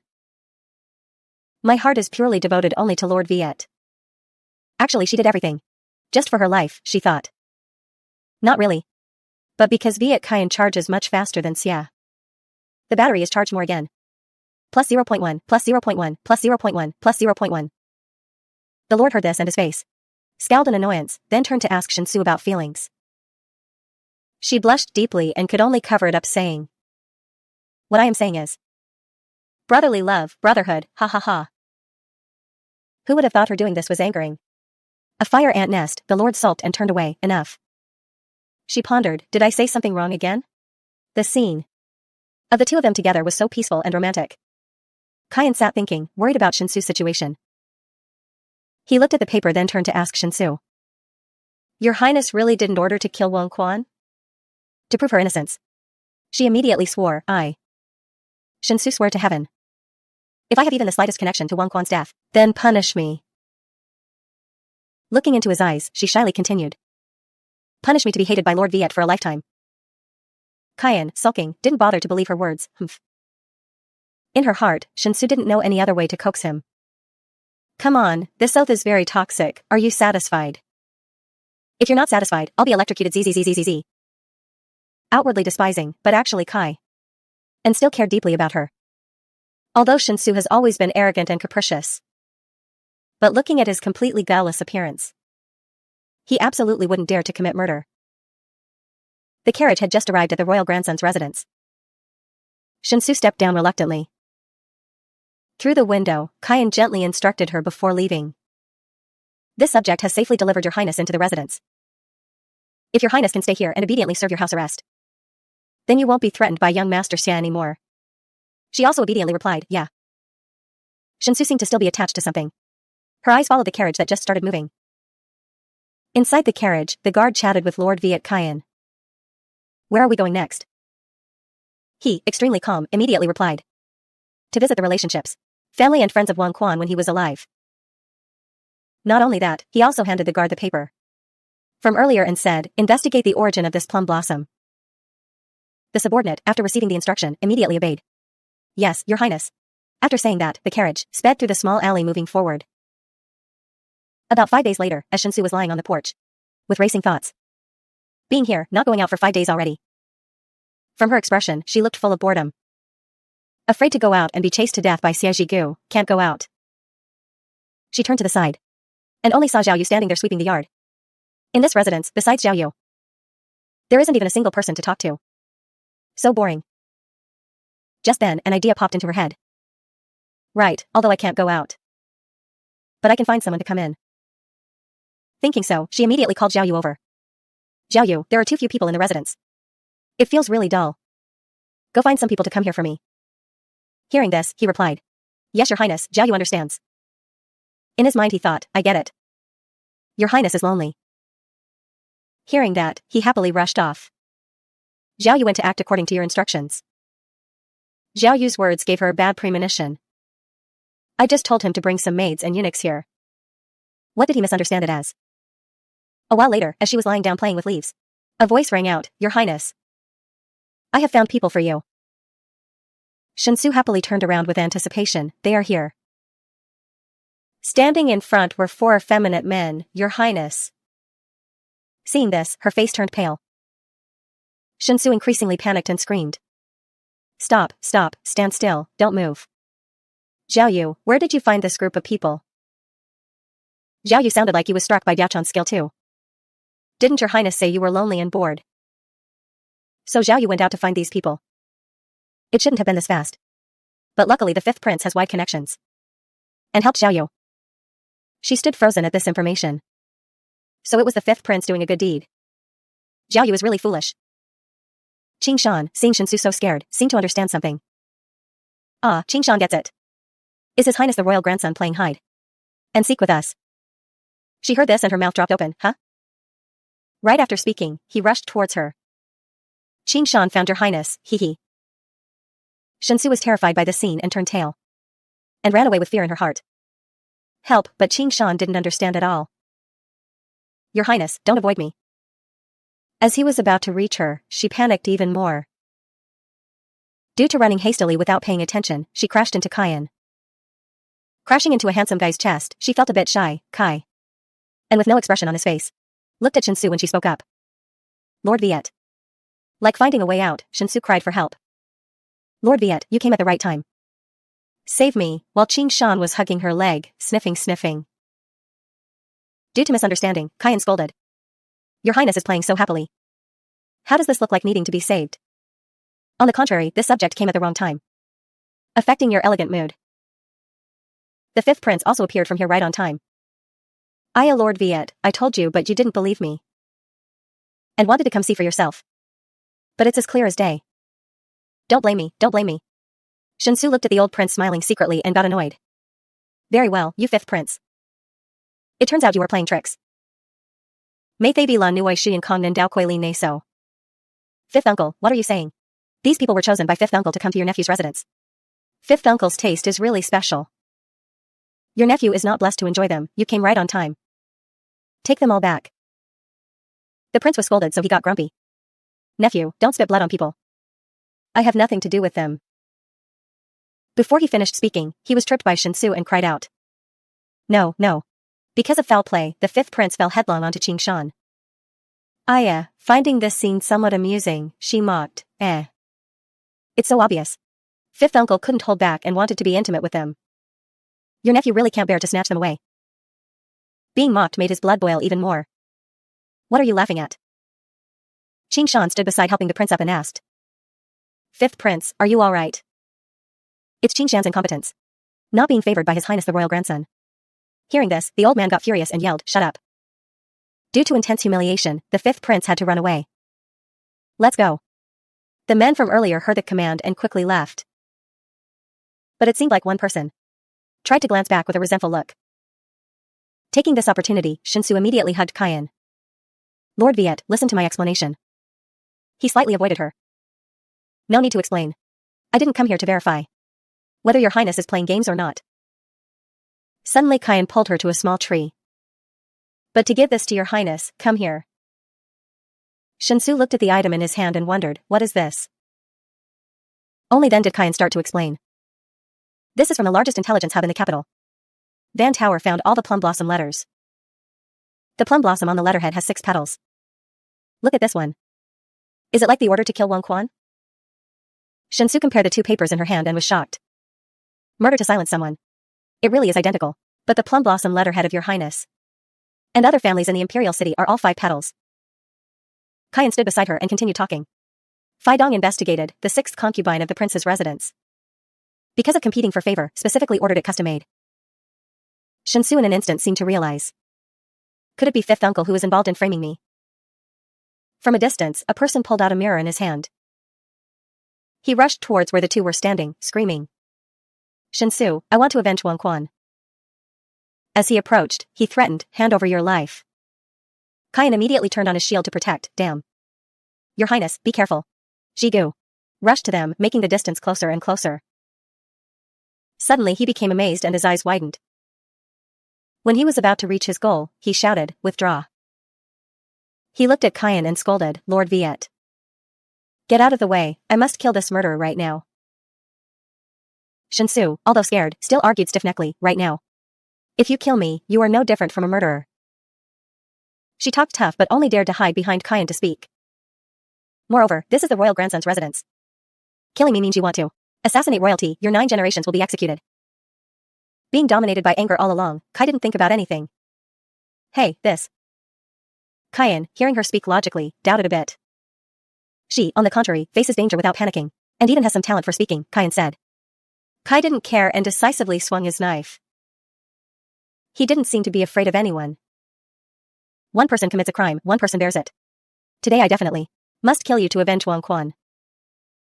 Fortunately, Shinsu reacted in time and held out the letter. This plum blossom letter is not from my residence. You are trying to kill the wrong person. Not only will Wang Quan's soul in heaven not be able to rest in peace, but the real murderer will still be free. He stared at the mark and was dumbfounded, what? Despite that, Kai still stubbornly argued, I don't believe that. I only believe the evidence before my eyes, 7 of mine. Seeing the situation was unstable, Kyan had to seek help. Lord Viet, quickly help me say a word. Kyan, after a moment of silence, spoke up. What he said is the truth. He started to explain on behalf of Shinsu. The plum blossoms from the royal grandson's residence have 5 petals, while the one next to Wang Quan's body is a 6-petal plum blossom. Of course, it wasn't the royal grandson who ordered his killing. Kai picked up the picture to compare and suddenly realized, indeed. Lord Viet. Where did you get this 6-petal plum blossom letter? Suddenly a voice called out, Van Tower. After reading it, he was completely stunned. I have no connections to Van Tower. Lord Viet, could you tell me whose family the 6-petal plum blossom belongs to? Before he could finish speaking, Shinsu dragged Kyan away. Ah, Lord Viet. You stood up to prove my innocence just now. Truly a hero, you tried to turn back to talk. And you were dragged away by her. Come on, let me treat you to a meal. She dragged Kyan away while saying, let's go eat. Van Tower at this moment still tried to shout. Shinsu, do you have a brain? I was talking to Lord Viet. As she walked, she whispered, Lord Viet. Relying only on a letter. There is no way to prove the 5th uncle's involvement in this matter. Xie Jigu has a reckless personality. I'm just afraid he will alert the enemy. Those words made Kyan slightly wonder. Shinsu has such delicate thoughts. And is so calm. Kyan understood, so he softly replied, we still haven't found out. Xie heard this and felt extremely uncomfortable. How is that possible? Even Van Tower couldn't investigate it. Suddenly Shinsu turned to tease young Master Xie. You dress like that. Wanting to stay in my royal grandson's residence? There's definitely something unusual here. He was hit right in the bullseye, so he felt shy. Humph. If it wasn't to sneak into the royal grandson's residence, I wouldn't want to wear these things. If it wasn't you who did it, then it's meaningless for me to stay. Goodbye. As he was walking, he was called back by Kyan. Young Master Xie, please stop. He heard someone calling him and turned his head to look. Lord Viet, is there anything else? He started an interrogation with the person opposite. This is the royal grandson's residence. Young Master Xie just now wanted to fight and kill. And now you just want to leave? Is there anything else you should do? Xiaso seemed to feel a bit guilty. I apologize. I misunderstood Shinsu. Outwardly thankful but inwardly wanting to fight. Forget it, just don't cause me trouble. A cursing thought appeared in her head. This apologetic tone is not even as good as saying I was wronged. What else are you saying? After he left, she turned back to flatter. The trouble is finally gone. Thanks to Lord Viet. He heard that and shook his head tiredly. Your Highness need not be polite. Just consider it returning the favor. From that day your Highness gave a memorial to this subject. Shinsu showed a hint of sadness in her eyes. Lord Viet saying that, does it mean that once this favor is repaid, you want to part ways with me? Without any further involvement? Kai. And said in a firm and decisive tone. Being in the same court together. Looking up or down we see each other. How can we say we won't see each other? Unless someone voluntarily distances themselves. Being comforted, Shinsu became happy again. Lord Viet, remember your words. Saying so, she dragged Kyan along to eat. Come on, let's go eat now. She waved her hand at the little eunuch beside her. Zhao Yu, quickly go to the kitchen and prepare delicious food. He softly replied, yes. Waiting for Kai. And to sit down, Shinsu brought a cup of tea down. Lord Viet, quickly taste this cup of tea. While chilling, Shinsu suddenly asked. By the way, Lord Viet, this plum blossom letter matter cannot be dropped. Someone is intentionally framing me. I have to ask Lord Viet to notify Van Tower to continue investigating.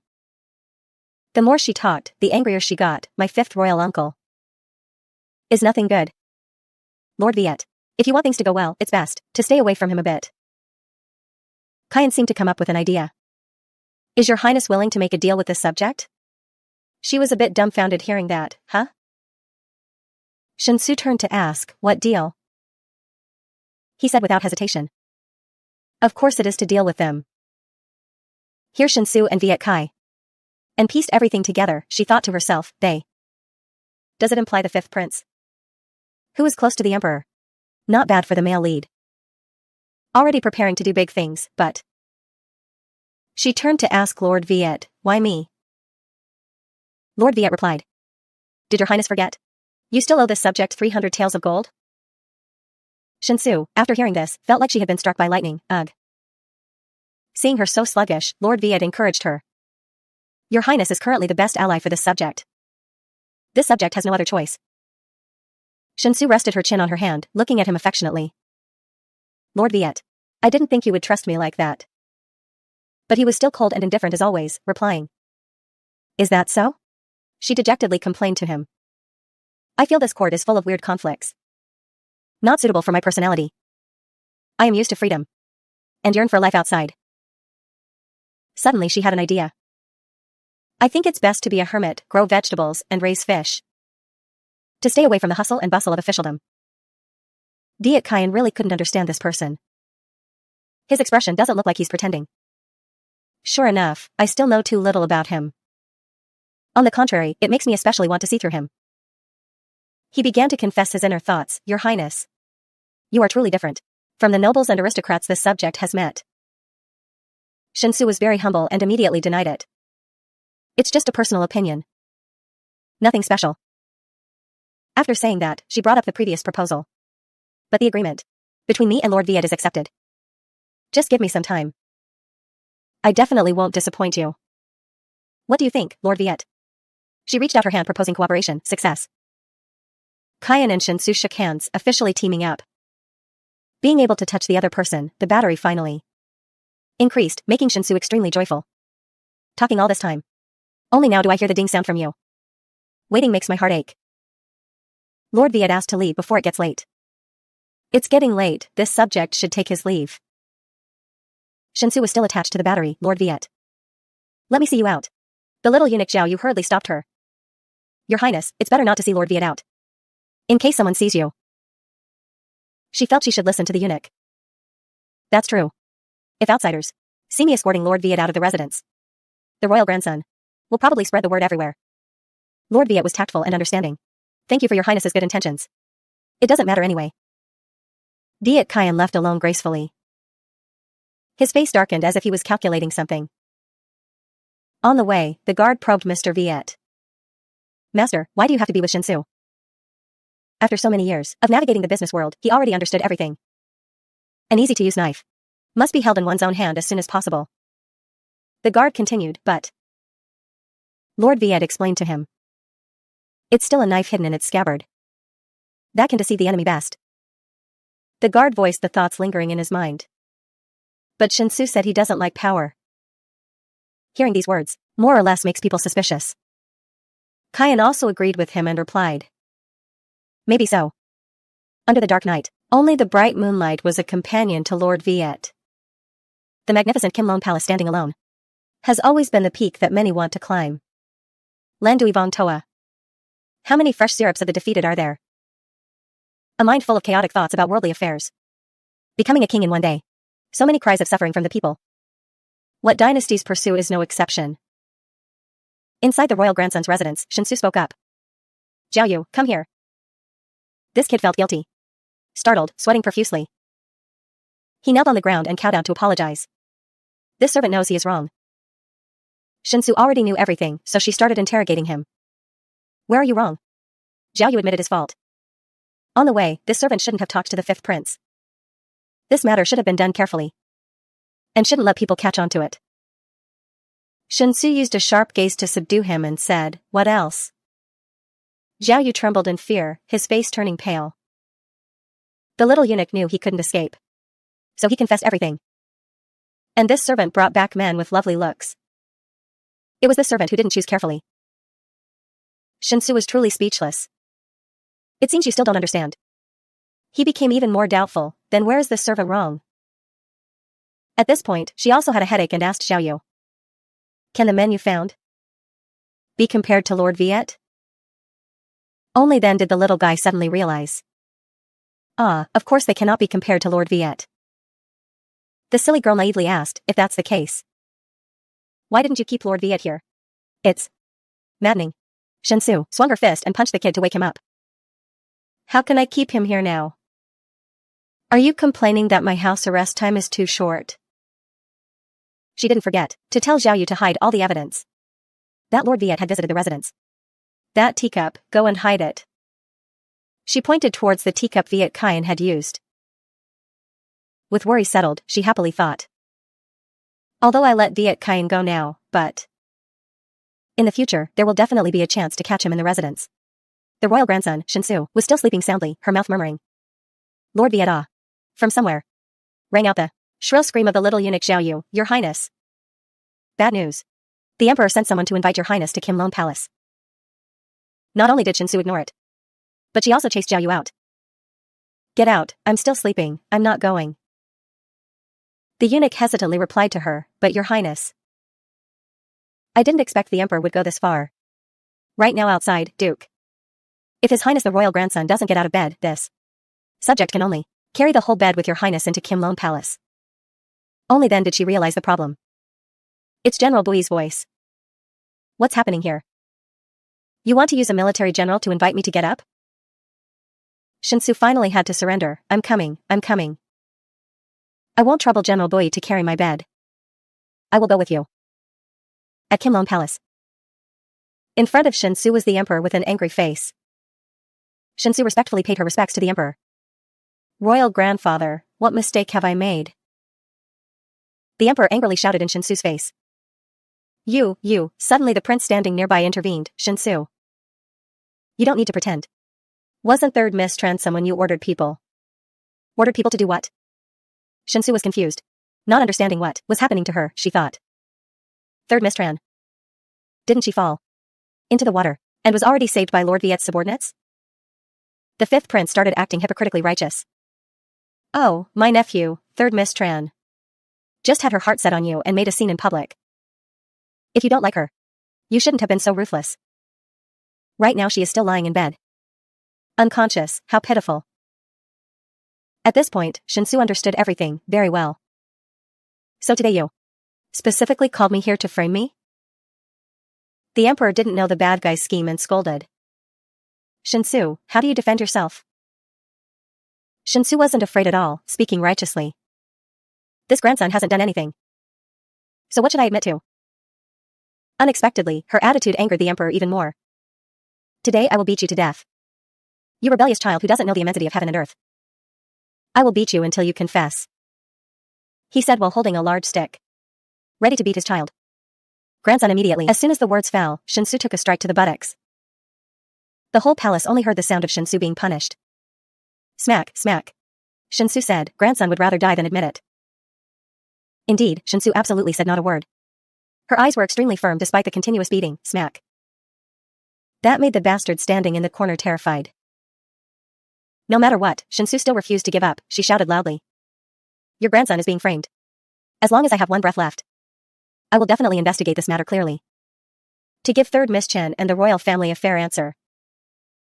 Hearing Shinsu say that, the Emperor's anger subsided. All right. If you are truly being framed, I will definitely not forgive the one who harmed you. Not only that, the Emperor also issued a punishment.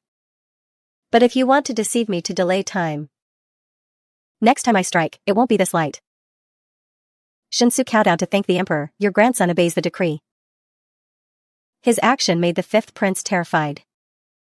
This old Emperor lightly hit her twice like that and then let Shinsu go. He was extremely worried, thinking of the worst-case scenario. Could Shinsu really find out something? After a hard day, she could finally return home. She was exhausted, her whole body aching, complaining to herself.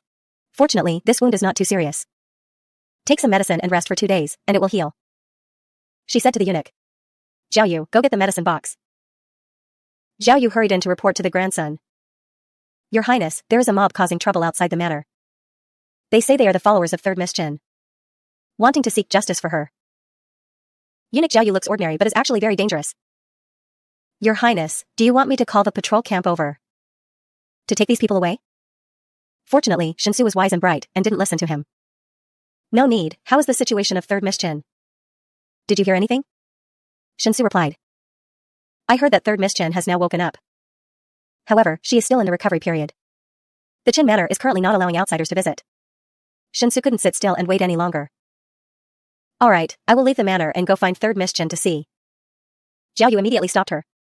But the injuries on your Highness's body. Outside, there is still a crowd of people surrounding the manor gate. Royal grandfather. My injuries are nothing serious. As for leaving the manor gate, prepare ordinary clothes for me. I have my own ways. At the Chen Manor, the royal physicians lined up one by one to enter and examine third Miss Chen's condition. Royal physician, please come in. So the method Shinsu mentioned was to disguise herself as a royal physician, and indeed, she successfully sneaked in disguised as a eunuch. Inside the room, the royal physician said to third Miss Chen, the miss has recovered very well. In half a month, she can get out of bed. Unexpectedly, the miss said something strange. Royal physician, can you leave this little medicine boy in the room? I have something to say to him. The royal physician immediately obeyed and took his leave. Yes, then this official will go out to write the prescription. Shinsu seemed to understand something and said, You recognize me. Miss Chen III, despite her illness, still answered with immense elegance and nobility. Your Highness's graceful posture. Actually, the moment you entered the manor, you were discovered. Which medicine boy family could produce someone so handsome? Like this? Unable to hide it anymore, Shinsu had to tacitly admit it. Third Miss Chen. Actually, today I pretended and boldly came to your house. Because I want to ask you some things. Before she could finish, Miss Chen spoke first. Your Highness the royal grandson. I know that day wasn't your doing. The miss said while pulling something out from under her pillow. That day, I managed to snatch a token from the killer before falling unconscious. But this jade token is of extremely high quality. I'm afraid it's not someone our Chen family can afford to offend. She said while placing the item in Shinsu's hand. With a trusting look. Who it is, I dare not guess. I will just hand it over to your Highness. Shinsu looked at the jade token with full resentment. Rest assured, miss. I will make the people who framed you pay the price. After speaking, Shinsu left with the royal physician. The Chen Manor servant saw off the guests. Please walk slowly, you two. After Shinsu left, Miss Chen then said. The jade token has been given to Shinsu. From the corner of the wall, a woman stepped out. She had heard the whole conversation between the two. That girl just gave a sinister smile and nodded, Zhao Yu stood aside, wondering and asked Your Highness. Where are we going next?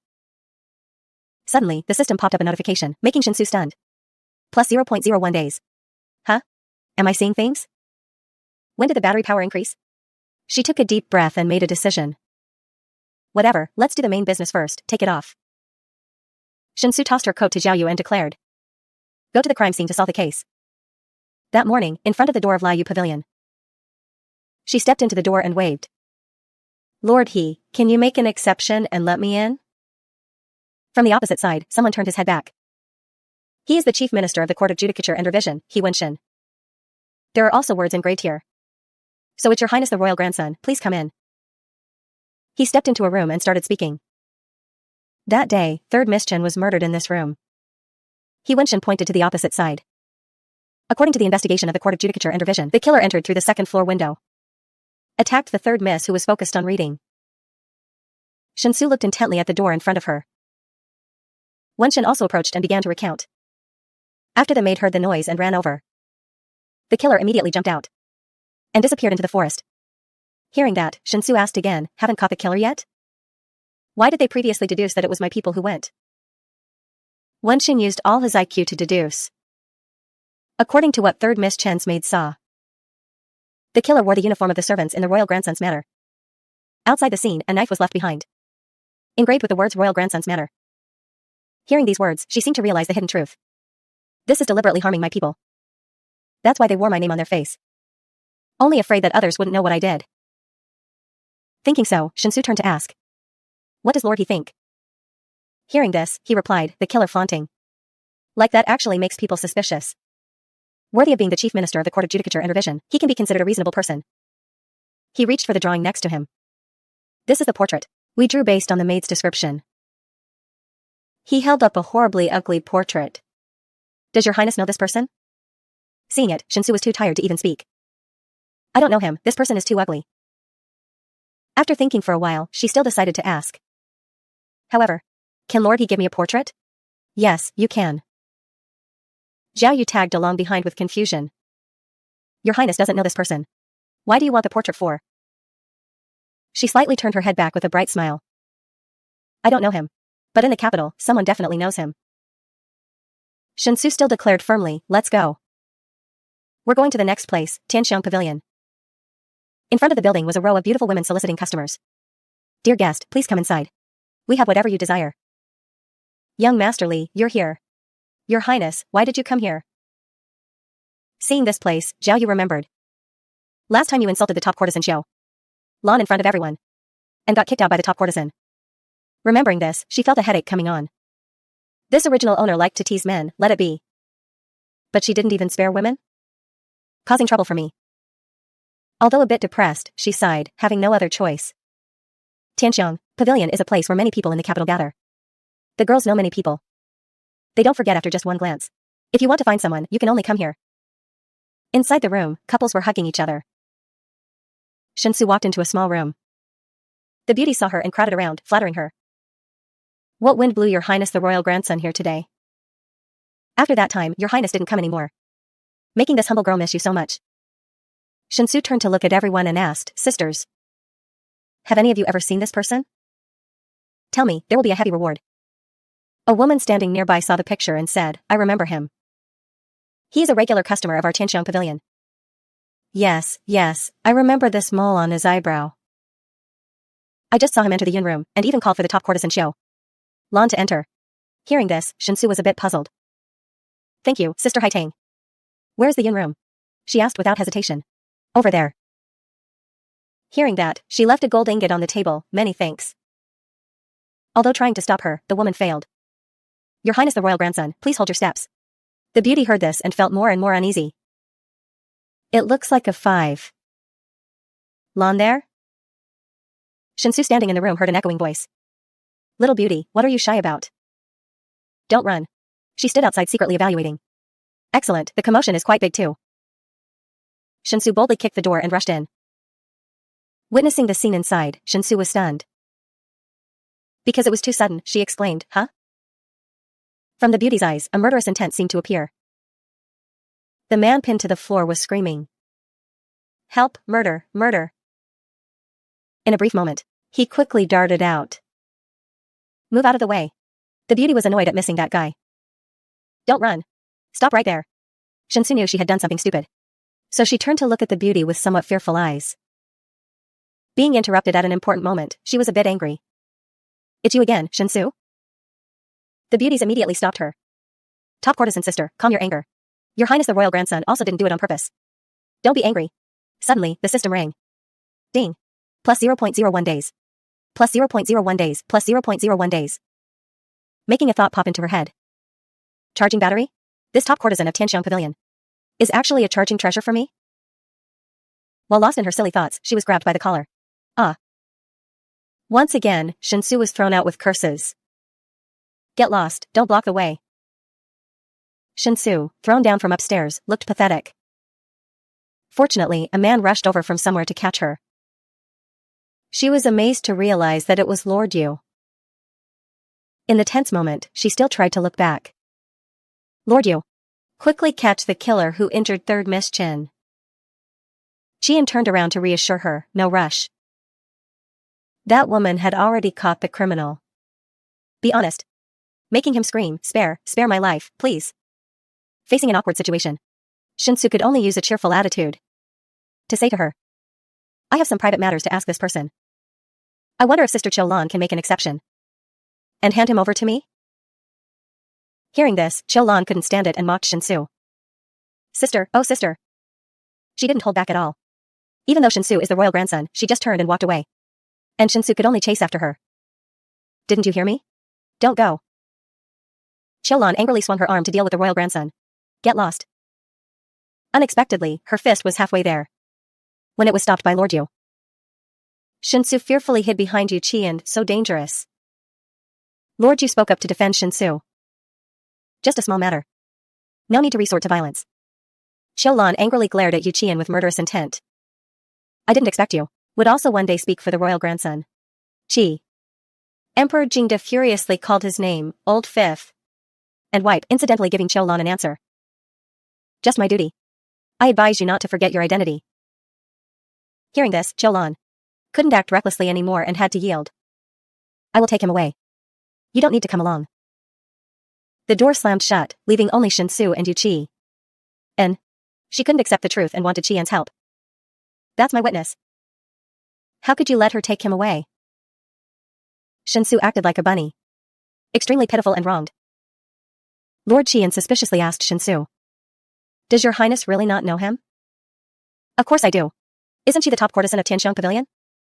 One matter, Mr. Yu is careful. Perfecting everything, not wanting to reveal the heavenly secret. This place is noisy and chaotic. If there's anything, we can talk when we return. Later. Qian's hand still firmly held Shinsu's hand without letting go. You're hurting me. Shinsu truly didn't understand what was happening and said aggrievedly. Isn't it just the top courtesan of Tianxiang Pavilion? Why dare she do that to me? Lord Yu was puzzled why Shinsu didn't recognize that person.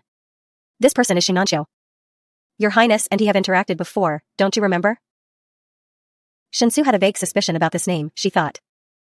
Xingnanshu seems to be a man's name. Let me think back. In the novel, it seems this man was mentioned. Shinsu recalled the original owner's memory. His beauty is truly androgynous. The original royal grandson was very infatuated with him. He is a very cruel and ruthless man, but is loyal to the emperor. His identity is the governor of the Western Depot. Shinsu imagined the scene of herself like a pervert next to him. She was extremely helpless. Truly didn't know which hole to hide in. So it's him. Suddenly she switched to a sweet-talking mode to win over Qian. Now I already have Lord Yu in my heart. What does that Xingnanshu amount to? Yuqi. Hi. And Mighty was actually moved by this. He gently replied to Shinsu. That's good. This person uses vicious methods. It's better for your highness to have less contact with him. He was truly moved. At this moment, inside the palace, the emperor said to Xingnanshu, What have you done? He respectfully replied, Your Majesty. This official personally interrogated him. The one who assassinated 3rd Miss Chen is named Xu Kong. He is a guard by the 5th prince's side. Hearing this, the emperor understood everything and frowned, saying, So it's old 5th playing tricks. Xingnan said, Your Majesty, do you think this official should or should not worthy of being Emperor Jingda, the king of an empire? He thought he had calculated everything. To wear the crown, you must bear its weight. Let me see what else he will do. Being a loyal minion, Xingnan. Zhou didn't dare to disobey half a word at the capital central manor. Shinsu and Yuqi and are discussing strategies to confront the enemy. Shinsu said dissatisfiedly. Now the real villain has fallen into Xingnan's hands. I also don't have the ability to go to the Western Depot to demand the person. Now how do we investigate? Contrary to Shinsu, Lord Yu was extremely calm. He believed that even if the witness is gone, we still have material evidence. He said while showing Shinsu that item. Your Highness, take a look at this. This? So the material evidence is a sickle-shaped knife. This knife is called Lu Yu, Flowing Moon. This official asked the royal physician. The wound of 3rd Miss Chen exactly fits the shape of the sickle blade. Shinsu was very smart. She asked Qian. Is this the murder weapon? He replied, exactly. Lord Yu being so calm. Turns out there is a reason. He had already sent people to monitor everything. According to this official's investigation, Lu Yu is a weapon exclusive to the western regions. No one uses it in the capital. Only the 5th prince met with the envoys from the western regions a few years ago, so it's highly possible he has it. Hearing this, Shinsu slammed the table, both resentful and bitter, knowing that she was framed by her own family. Sure enough, 5th uncle framed me. Mr. Yu understood the situation and didn't say much more, just asked, Your Highness, what do you plan to do next? Shinsu was scheming. How to make the enemy completely surrender, relying on just a drawing. 5th uncle will definitely use every means to fight back. Not only would we not grasp his weakness, but we could also be bitten back by him. Then in her mind, a bold idea popped up. She immediately proposed it to Yuqi to prove my innocence. I have to ask Lord Yu to act out a play with me. Is that okay? One day at the royal palace. After morning court, Yuqi casually chatted with the 5th prince. He spoke first. Recently, Lord Yu was very close to the royal grandson. I heard you even entered the manor together. You don't really want to become the royal grandson's person, do you? Qian is not someone to be trifled with. He immediately confronted without any fear. The prince is really concerned about this official. The royal grandson only came to my manor to return money. However, Mr. Yu is skillful. He heard that Lord Qian of the Western Depot official arrested someone for interrogation. However, half an hour later, that person confessed everything. How they plotted against 3rd Miss Chen. He was rendered speechless, answering sneakily. Is there such a thing? Qian was calm but had a majestic aura. That's right, Lord Qing is truly capable. Moreover, that day before the royal grandson came to return the money, he casually talked a bit about the matter. She said she was making a bet, looking like she was sure of the evidence. That's not all. He also gave the fifth prince good advice. The prince has brilliant methods. Naturally knows the importance of this matter. As long as the royal grandson can't find the evidence, this matter can go according to the prince's wishes. What an old fox. He didn't hastily believe Qian's words. I won't be fooled by Shinsu, right? To solidify his belief, Lord Yu added a few words. Whether it's a trick or not, the prince will know once you return and investigate. Checking in detail is not a bad thing. This official is also thinking for you. Just like that, he made the fifth prince worried, the old man said. This prince will return and investigate. Yu Qian looked at the fifth prince's receding figure, with eyes full of ambiguity. Night fell at the royal grandson's matter. Shinsu and Zhao. You were discussing something very enthusiastically. I think this one could be a bit taller. Shinsu looked at the book and said. At first glance, it really looks like reading. The eunuch replied, looks very real. The two were still chatting happily. What about this one? Suddenly someone opened the door and entered. It turned out to be the high and mighty Lord Yu. Seeing him arrive, Shinsu pushed the book to Zhao Yu, as if wanting to hide something. Lord Yu is here. What does Lord Yu think about meeting privately here? Yu Qi. And was made absent-minded by Shinsu. Recently having a lot of contact with Shinsu. I actually find his smile less frivolous. Yet he even thinks the words meeting privately are frivolous. Stop thinking nonsense, Lord Yu replied to Shinsu. This place is not bad, in the center of the city. There are a few people around. Shinsu answered cheerfully. Haha, as long as Lord Yu is satisfied. Just sitting down, she immediately asked about her uncle. Right, I wonder how. My fifth royal uncle's complexion is today? Lord Yu recalled the image of that old man. Trembling in fear and smiled, he said to Shinsu. Definitely pale. He started recounting the events for Shinsu to hear. To ensure your highness has no evidence, he will definitely take out the item in his hand to destroy it. At that time, we will be standing behind and can get the evidence. After hearing it, Shinsu was very excited. Great, then I will wait for the good news. The atmosphere suddenly became ambiguous. When their eyes met, both Shinsu and Yu Qi, and blushed profusely, Shinsu, unable to bear the pressure, turned her face away, pretending to say to Zhao Yu. It's quite hot today, isn't it, Zhao Yu? She shyly thought of the book earlier. Indeed, the capital's handsome man handbook is not wrong. Yu Qian truly deserves to be ranked first. Qian is usually very cold, but today, he was also made fluttered. He secretly glanced at Shinsu and thought, the red headband he tied today is not bad. He was mesmerized by Shinsu's appearance today, thinking in his heart. If there were 2 bells added to the ends, it would look even more like a headband worn by girls. With this face, it's truly very beautiful. He imagined the sweet beauty of Shinsu, with the bell headband ringing, ding-a-ling, ding-a-ling. Seeing Qi and staring at her for so long, Shinsu curiously asked, Lord Yu,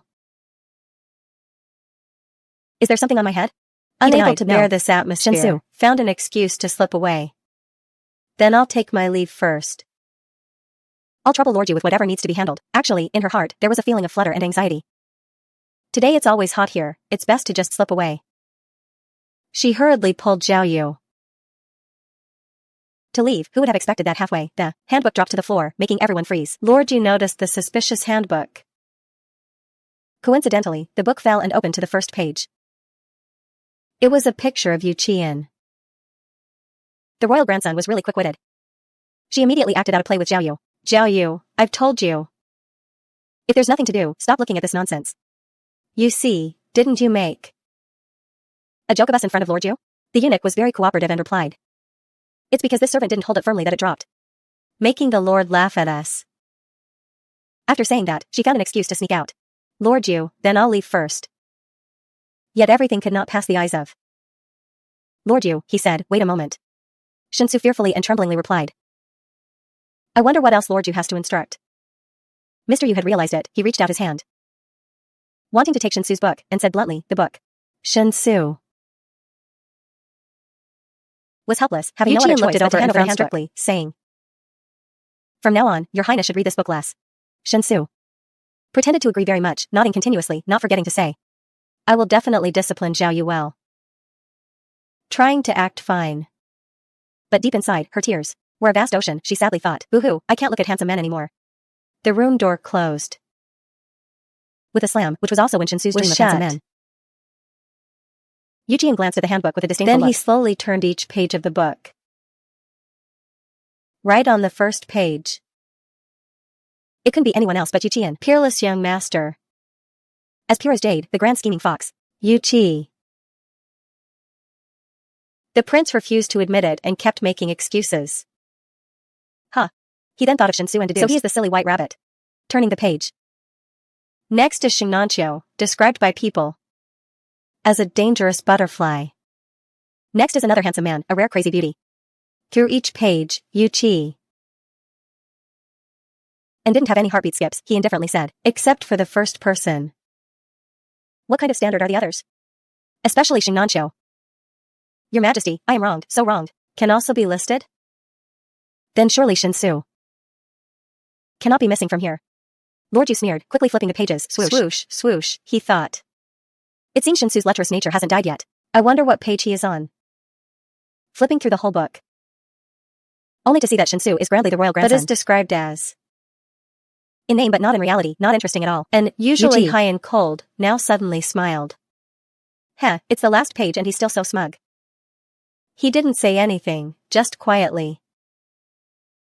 Ripped off a certain page. And then just like that. Secretly tucked it away without letting anyone know. He didn't even think twice.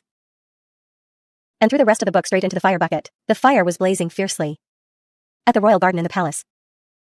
Emperor Jingda, despite knowing everything, still anxiously asked about his grandson. About proving your innocence. How is the investigation going? Shinsu replied, this time. I came here precisely to talk to you about this, royal grandfather. I believe that definitely. Fifth royal uncle was instigated by someone else in this matter, or he employed bad people. Which is why he was taken advantage of. To commit such a grave error. Shinsu also mentioned his age, making the emperor feel heartbroken. Royal uncle is getting old. Why is he still so foolish? Being the emperor of a nation. He understood everything just by listening. Alright, stop acting. You mean old fifth did it, right? Shinsu still pretended to speak up for her uncle. I'm only saying royal uncle was used by others. Not that this matter was done by him. After saying that, she excitedly wanted to show her grandfather a surprise. Royal grandfather. Why don't we go to the palace gates and watch a play? The emperor did not hesitate and immediately agreed with Shinsu's proposal. Let's go, I want to see what tricks you're playing. Shinsu secretly rejoiced. Yujian must have arranged everything. This time I must definitely show off my prestige to fifth royal uncle. On this side, the fifth prince didn't know disaster was about to, so he was extremely smug. This time Shinsu assassinating third Miss Jin is truly lawless. In morning court. Tomorrow, I must ask the emperor to revoke the position of royal grandson. The treacherous ministers under him also praised this idea. Exactly. If not, we must also quickly arrange a marriage for the royal grandson so he can give birth to a royal great-grandson instead of the royal grandson. An old fox began to pretend to pity the young miss of the Chen family. Sigh, it's all because my nephew is incompetent, causing third Miss Chen to suffer grievances. Miss Chen hearing this was truly speechless. The fifth prince noticed Yuji and approached to gossip. He acted like he was flattering Lord Yu. About last time, luckily I had your reminder. Many thanks, you still don't know, right? Today the royal grandson was called into the palace. Today there will be a verdict on this matter. Qian replied. Then congratulations, your highness. The prince, after harming someone, not only felt no remorse, but was also happy in his heart. The evidence has already been destroyed by this prince. Wants to see what patience Shinsu has to prove his innocence. Suddenly from somewhere, a group of assassins rushed out from the bushes, terrifying everyone. Out of their wits, the most dangerous leader aimed straight at Shinsu's fifth uncle. Dog Prince. Today I will take your life. He sweated profusely, almost peeing his pants. They attacked directly, luckily Qi and heroically stepped in to block, saving the prince's life, he screamed. Lord Yu. Mr. Yu. Unafraid of danger, protected him, he even reminded, Prince, be careful. Immediately after, there were two swords swung straight at the fifth uncle's face. Luckily someone blocked for him. It turned out to be none other than the prince's guard, Qing Rong. Meanwhile, he only knew to hide behind and curse. You beasts, where do you think this place is? Daring to come assassinate this prince? Are you tired of living? The assassins had no intention of stopping, taking advantage of an opening. They leaped over to chase after the prince. The prince's guard Qingrong was extremely worried and shouted loudly, "Your Highness!" He rushed over in time to block a fatal strike. But what appeared before his eyes shocked him heavily, a weapon. Qingrong jumped up to catch that blade. Luckily he caught it, making a thud sound. But at that moment, the leader had put a knife to the prince's neck. True to being the guard by the prince's side, Qingrong swung his knife at that guy. The knife stabbed straight into his back, making him unable to react in time. His strength weakening, the leader had no choice but to order his men to retreat. As fast as the wind, they disappeared without a trace. Right at this moment, the emperor stepped forward, extremely angry, shouting, "What a bunch of wicked thugs! They actually dared to charge into the royal palace to assassinate. Are the guards in this palace just sitting around eating?" Seeing the supreme ruler, both the fifth prince and third Mischan hurriedly knelt down. "Your Majesty, forgive us." The fifth prince hugged the emperor's legs tightly and started his smooth talk again. "It's good that you are unharmed. This minister being assassinated by them is also considered taking the disaster for you," he said while praising his guard. This time, fortunately thanks to Qingrong. Otherwise this minister truly. While talking, the old man recognized the familiar knife that he had used to harm someone. This short knife. Why is it here? Clearly this prince ordered someone to destroy it before he could even regain his senses. Third Mischan had knelt down and cried bitterly. "Your Majesty, please uphold justice for the subject. It was him who plotted against the subject's life. This subject truly doesn't understand where I offended him." Offended the fifth prince? The prince was terrified and trembling, hurriedly stopping Mischan. "Third Mischan. Don't speak nonsense." Mischan cried and reported to his Majesty, "This subject is not speaking nonsense. This subject remembers extremely clearly. The weapon the killer used is not like the swords that people usually use, but it's a short knife with a sharp point, wrapped on the outside by a bag of soft rope. Outside there is also a layer of extremely precious gold silk. Coordinating perfectly with the miss, Shinsu spoke up. Royal grandfather. There are words engraved here too. It looks like a 5. Emperor Jingde furiously called his name, Old Fifth. The fifth prince refused to admit it and kept making excuses. "Your Majesty, I'm wronged. I'm wronged." Shinsu looked at Yuqian with a smug smile. Lord Yu looked at her affectionately. Shinsu looked at Yuqian with a smug smile. Lord Yu looked at her affectionately. The fifth prince angrily shouted at Kan Vin. "Why don't you quickly explain the whole situation from beginning to end?"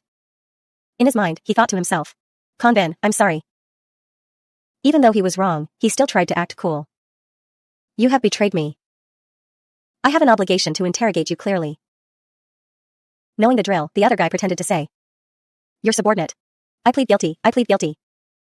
Kan Vin fell to his knees and begged for mercy. "I fell in love with the third Miss Tran. I loved her but couldn't have her." Hearing this, the fifth prince felt somewhat satisfied.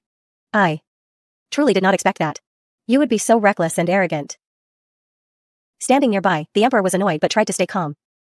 "All right. Doing such a shameful thing, what face does the royal family have left?" "Escort him to the dungeon." Everyone heard the order and said in unison, "Your Majesty is wise." The fifth prince also knelt down. "Your Majesty is wise." Tamta felt overjoyed inside and smiled with delight. Luckily, thanks to Viet Kai, and following the fifth prince, we found Lu Noyet. And then threw her to Kan Vin in a critical moment, to make him fall into the trap. Finally, this matter is resolved. Thinking this, she smiled brightly. Hee. I wonder, after following Viet Kai for so long today, how is the battery level? Suddenly, her eyes darkened. It didn't go up at all? When she turned to Kyan, she saw drip, drip.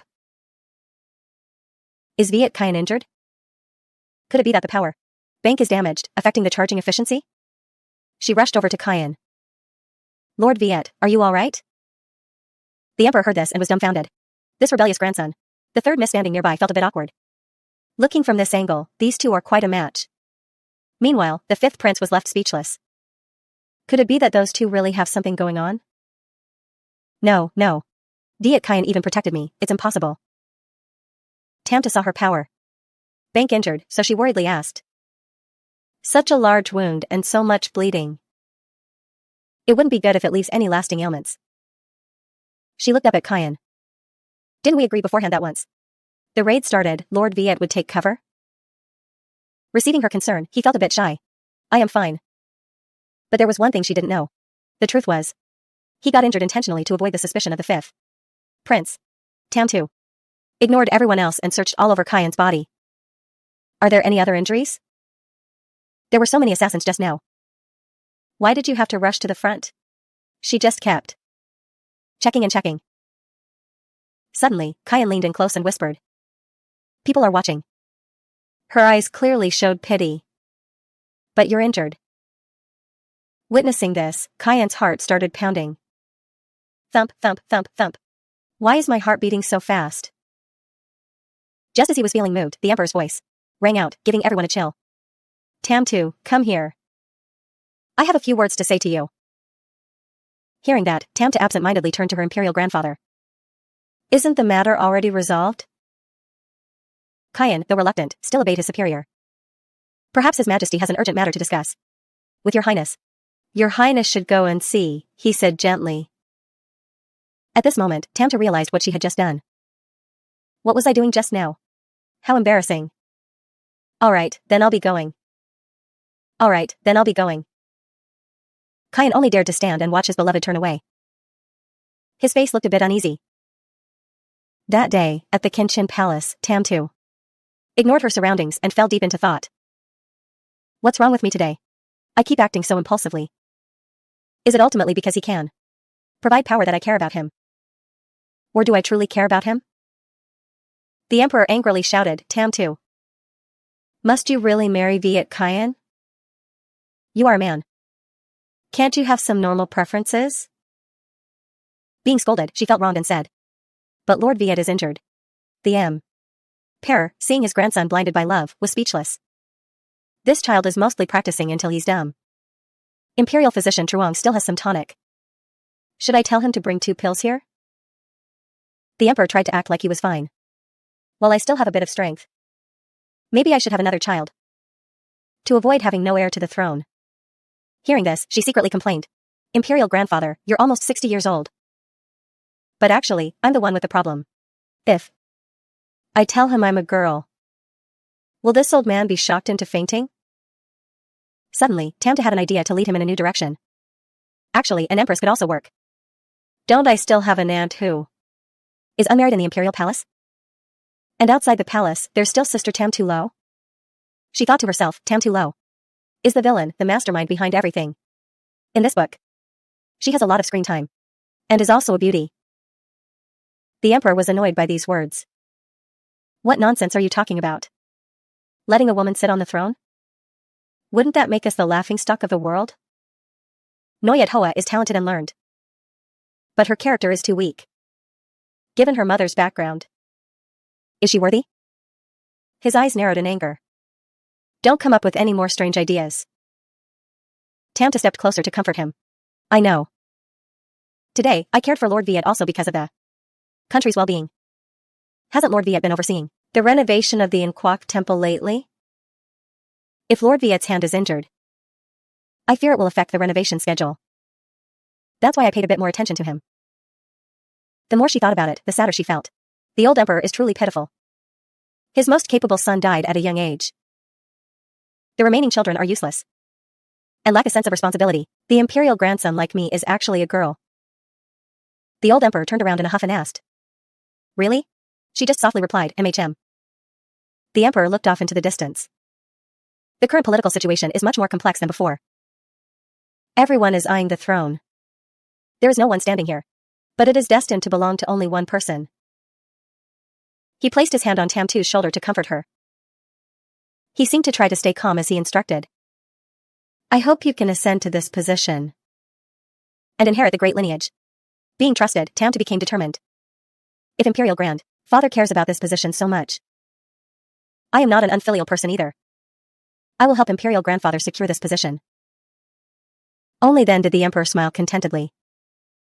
Finally, this child has grown up.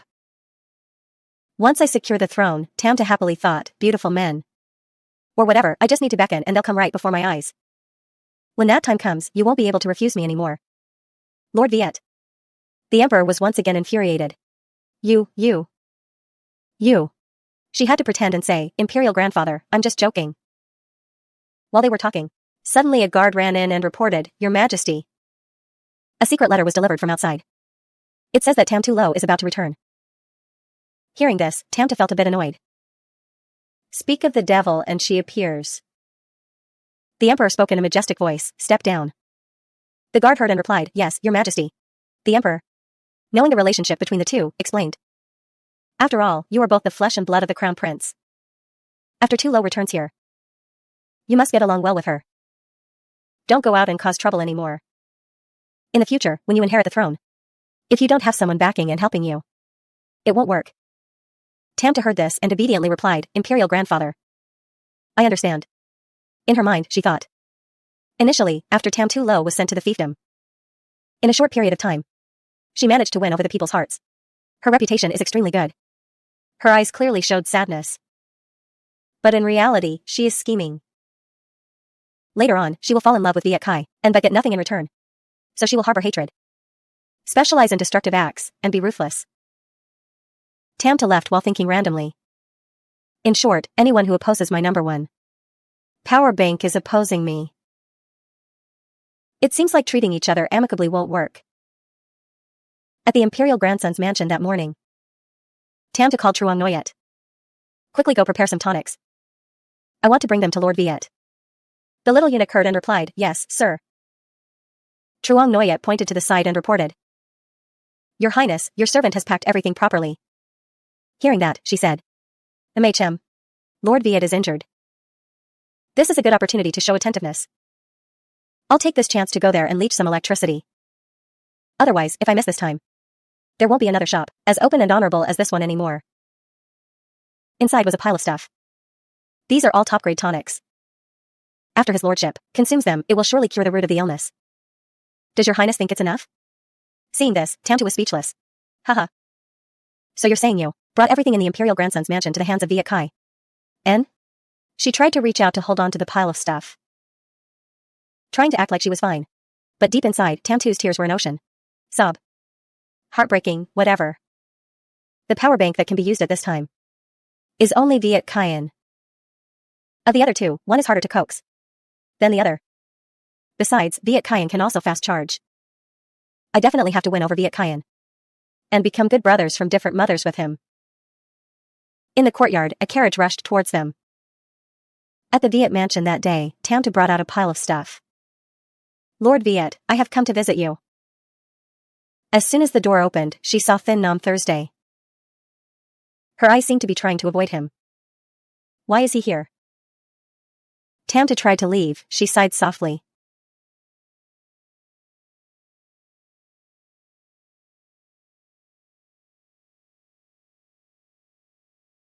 She and the others just walked inside. When Tam Tu walked in, she immediately asked, "Lord Viet, why did Thin Nam Thursday?" Caian was sitting in the room writing. On his hand, a small stain of blood was revealed. Tam Tu pointed to the pile of stuff nearby. "Lord Viet's salary isn't that much. Why do you disregard your own health?" His face seemed a bit cheerful as he replied, "It's fine." Did I see it wrong? How could Viet Caian be somewhat gentle? Your Highness acting like this is not in accordance with etiquette. Having just injured the person next to the fifth prince, you should know to lay low. I definitely saw it wrong. Tam Tu tried to interject. Earlier, I was called away by His Majesty. His Majesty is very concerned about your injuries. She leaned down close to Caian, isn't it? That I am here on behalf of His Majesty to visit Lord Viet? In that case, what is there to hide from? Hearing this, he replied shortly, "MHM." Out of nowhere, she tightly grabbed Caian's hand. "Lord Viet, stop it quickly. There are so many officials in the court. If you rest for a while, nothing major will happen." Her voice clearly showed concern. Why don't you know how to take care of yourself at all? Just look at your hand. How badly injured it is. Where is the bandage? I will rebandage it for you. Suddenly, Truong Noyet scurried over from somewhere. Your Highness. Here is the bandage. The two understood each other so well that they used eye contact to communicate. Your subordinate understands. Knowing glances. Today is also a day to assist. Kyan wanted it but was shy, so he intentionally said, "No need," and pulled his hand away. Tamta didn't let him off and grabbed it. "Don't move. It will only take a moment." The two of them, like a loving couple, bandaged the wound for each other. The way Kyan looked at her seemed to change a bit. While feeling touched, Tamta asked, "Where are the scissors?" Hearing that, Kyan coughed lightly. "Ahem, what do you need scissors for?" "Just tear it directly, your subject doesn't feel pain."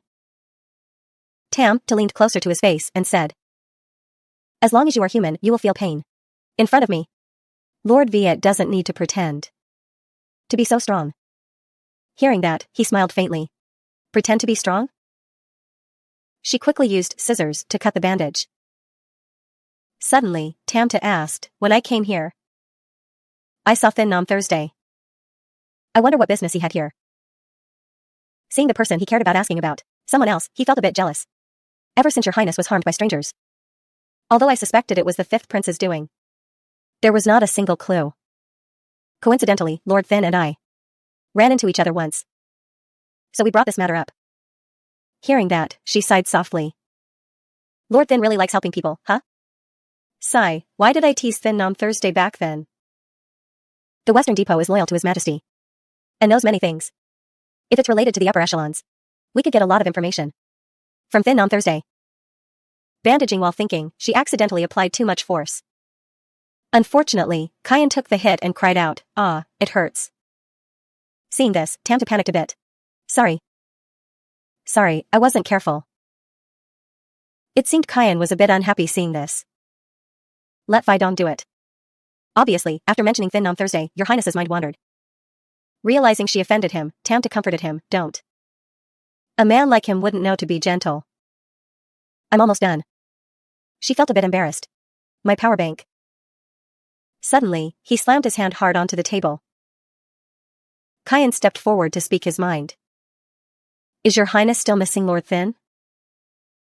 Hearing that, Tamta couldn't help but be curious. What kind of strange question is this? Is Thin Nam Thursday some kind of generator? Why would I miss him? Suddenly, Kyan grabbed her hand. This couldn't help but excite her. "You are my only power bank." Her hands untied the knot while saying, "I just feel that Lord Thin knows too much about everything in the court. I offended him quite a bit in the past. So I'm feeling a bit anxious, that's all. Taking it off." After a while, Tamta tied it into a bow. Seeing it, he felt a bit discouraged. "Is that all?"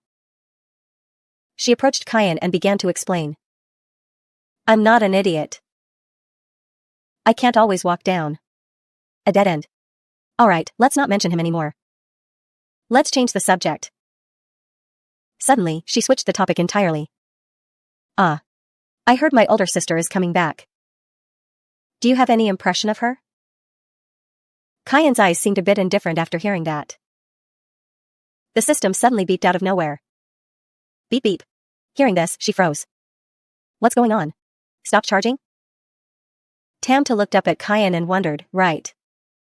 Before, when charging at different distances, the charging speed was sometimes fast, sometimes slow. Could it be that Viet Kyan's thoughts toward me change the speed of my power gain? Power gain? Deep down, she seemed to understand everything. Because I mentioned Tam too low. It made Viet Kyan feel alienated. So the charging stopped. Could it be there's some friction between the two of them? In that moment, she acted like a detective solving a case. Wait a minute, Viet Kai. And has a white moonlight in his heart that he longs for. Did Tam too low pull some trick causing a conflict? Thinking so, she stepped closer to him. She subtly probed to find out about the past. What happened between you and her? Kyan felt a bit awkward and quickly interrupted. Your Highness and she are completely different. At that moment, the system beeped again. Beep. Surprised, she realized it started charging again. Tamta sat down and spoke up confidently. Of course. I was born naturally beautiful and smarter than others. Kyan seemingly realized something and asked back.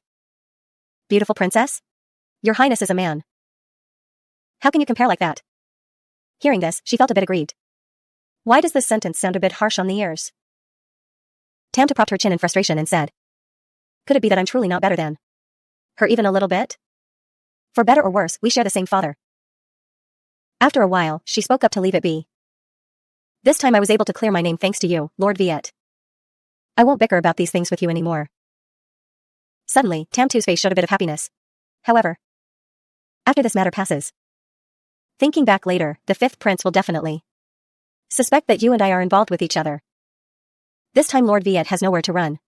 Due to being blinded by the beauty in front of her, she made a completely disastrous statement. In the future, you can only wear the same pair of pants with me. Teased, Kyan frowned angrily. Last time you said we were compatriots. Now it becomes wearing the same pair of pants. Truly shameless. He hurriedly turned away out of embarrassment. If your highness has nothing else, please leave. Seeing Kyan leave, Tamta felt regretful. I haven't charged enough yet. She grabbed Kyan's hand. I spoke too hastily just now. You don't have to wear the same pants as me. Don't chase me away. Inwardly, she was crying. Just a little more charging is fine. However, Kyan didn't budge at all. Fai Dong, see the guest out. Being ignored, she felt extremely uncomfortable. Got it. I'll leave right now, okay? Without hesitation, she walked out. Even though she was chased out, she was still happy. If I'm kicked out, so be it. At least I got some charge, so I'm satisfied. Thus she felt satisfied. Chiu Noyet, standing nearby, didn't understand and felt a bit tearful out of pity. His Highness is kicked out yet still so happy. He must have very deep feelings for Lord Viet. But Tamta didn't care and turned away. Chiu Noyet, let's go. Upon returning, she brushed her hair while thinking. Today, when I mentioned Tam too low, Viet Kai's reaction definitely indicated a problem. A character with both beauty and brains like Tam too low. Yet he didn't even give her a second glance. His heart only belongs to his white moonlight. Tamta looked at herself in the mirror, feeling even more troubled. I really don't know who this white moonlight of his truly is. What kind of peerless figure are they? To be able to make Viet Kai and miss them for so many years? Suddenly she paused and told herself, no way. No matter what, I have to find out who this white moonlight is. This made her space out. I'm extremely curious. I wonder what kind of person they are. Male or female? She looked at the eunuch and ordered, Chiu Noyet, come here.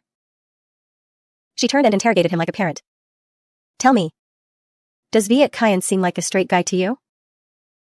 Truong Noyet seemed a bit confused by this modern terminology. Your Highness, may I ask what a straight guy means? Tamta realized her slip of the tongue and explained. It means liking women. If nothing unexpected happens, he will only like women for the rest of his life. The little eunuch's eyes showed a bit of hesitation. It's hard to say. Just now your Highness said. If nothing unexpected happens. But for Lord Viet, your Highness is precisely that unexpected event. Tamta pointed at herself and asked back. I am the unexpected event? Teased, her heart danced wildly. Thump thump thump thump. Weird. Why am I blushing? Out of embarrassment, she knocked on Chiu Noyet's head. Knock. She liked it but was shy, so she made excuses. My point is whether he looks like one or not. I didn't tell you to say things like that. It's all because you speak nonsense. Making Chiu Noyet cry out, ouch. Despite being happy, she still sighed. But where should I even start looking? The next day, when it was already broad daylight, her eyes were now as dark as a panda's. Thought all night and still couldn't figure anything out. Forget it, charging my battery is more important. Tamta sat up, stretched, and told Chiu Noyet. Get ready, let's head to Lord Viet's place. The little eunuch seemed hesitant and asked. Didn't Lord Viet say clearly yesterday not to come here anymore in the future? Mentioning Kyan, she laughed hee. Those were just superficial words. We can just sneak in there. Kai. And Tamtu lifted the ladder, but it was too heavy. So she grunted, heave-ho. After setting it up, she turned into a beautiful lady braving thousands of obstacles to meet the handsome man. Lord Viet, I'm here to take care of you. It took a while for Tamta to get down the ladder. Sitting in the courtyard was Kai, and focused on the paper in front of him. Seeing him working so hard, she was a bit puzzled. What is he doing? Tamta ran over and grabbed Kyan's injured hand. Her voice sounded a bit displeased. Lord Viet, didn't you handle official business yesterday? Why start again so early in the morning? If you keep this up, this hand will be ruined. Seeing her, Kyan was stunned and replied, it's fine. Without waiting for his reaction, she pulled him up. Let's go, time to apply medicine. Being cared for, he was very happy. Tamta sat in the room, rebandaging Kyan. After a while, she said, done. Well, I'm leaving for today. Tamta leaned in closer to him. You are not allowed to handle any more official business today. Kyan softly replied. After checking on him, she dusted off and turned away. I'm leaving. Kyan, receiving her care, felt his heart beat rapidly. Thump thump. Could it really be? Thump thump, that I have homosexual tendencies? The more he thought, the more his head ached. He glanced. What nonsense am I thinking? Don't let him mess with my mind. Fai Dong, seeing him acting silly, came up with an idea. Lord, your subordinate will take the ladder away immediately. To prevent him from coming to bother you again. Annoyed by these words, he glared and ordered. Just leave it there. Ah, yes, Lord.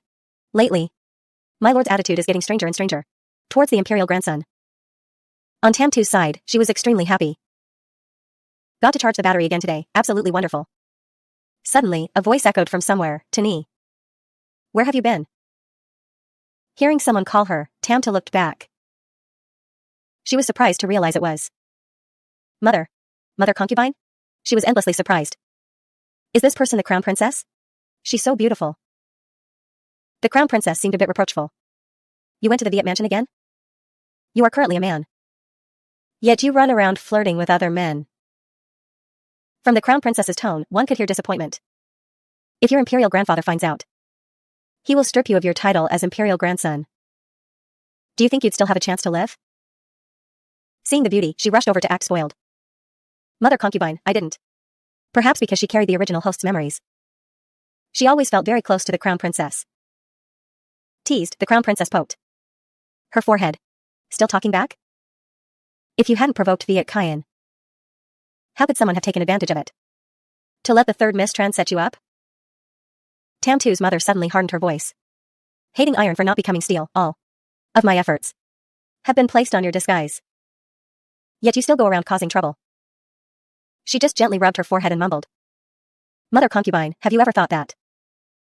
If I hadn't done that, I'm afraid I wouldn't have survived until today? Hearing these words, the crown princess felt somewhat relieved. Oh? Since when did this child understand these complicated matters? Could it be that her playboy and romantic facade before was also just an act? However, Tamta couldn't avoid getting knocked on the head. You still need to know your place. Making her cry out, ouch. Suddenly, the crown princess turned and asked. Do you know that Tamtu Lo is coming back soon? Her expression seemed a bit sad. The matter between you and Viet Kyan is spreading wildly outside. That Tamtu Lo is not a good person. Her mother turned to instruct her. Wait until she returns. If she finds out about these things concerning you, she might just use the opportunity to deal with you. Her eyes showed a look of course I know. Surely Tamtu Lo will settle old scores later. Using those old matters to attack me and Viet Kyan. She stared off into the distance with a mess of thoughts in her head. But right now, I really have no way of staying away from Viet Kyan. Before leaving, the crown princess still tried to warn her. Before Tamtu Lo returns here, you should make preparations. The things from the past. Mother saw that she had married, so I didn't say much. But now she has divorced and is about to return. I fear there's going to be another series of actions. Tamta turned to ask. What did she do to me in the past? Hearing this, the crown princess was a bit puzzled. Have you forgotten? When you were 2 years old, you were fed snow dregs by her. Well, you were still small then. I have a slight impression now. Tamtu Lo held a snowball in her hand, coaxing. This is very sweet. Very delicious. She had some sense, so she avoided it. I won't eat ice. MHM. Even so, she stubbornly pushed it. Just take a lick, it's very sweet. Without waiting, the ice was shoved into Tamtu's mouth. MHM. She was wrong but still talked back. Brother, why are you so mischievous?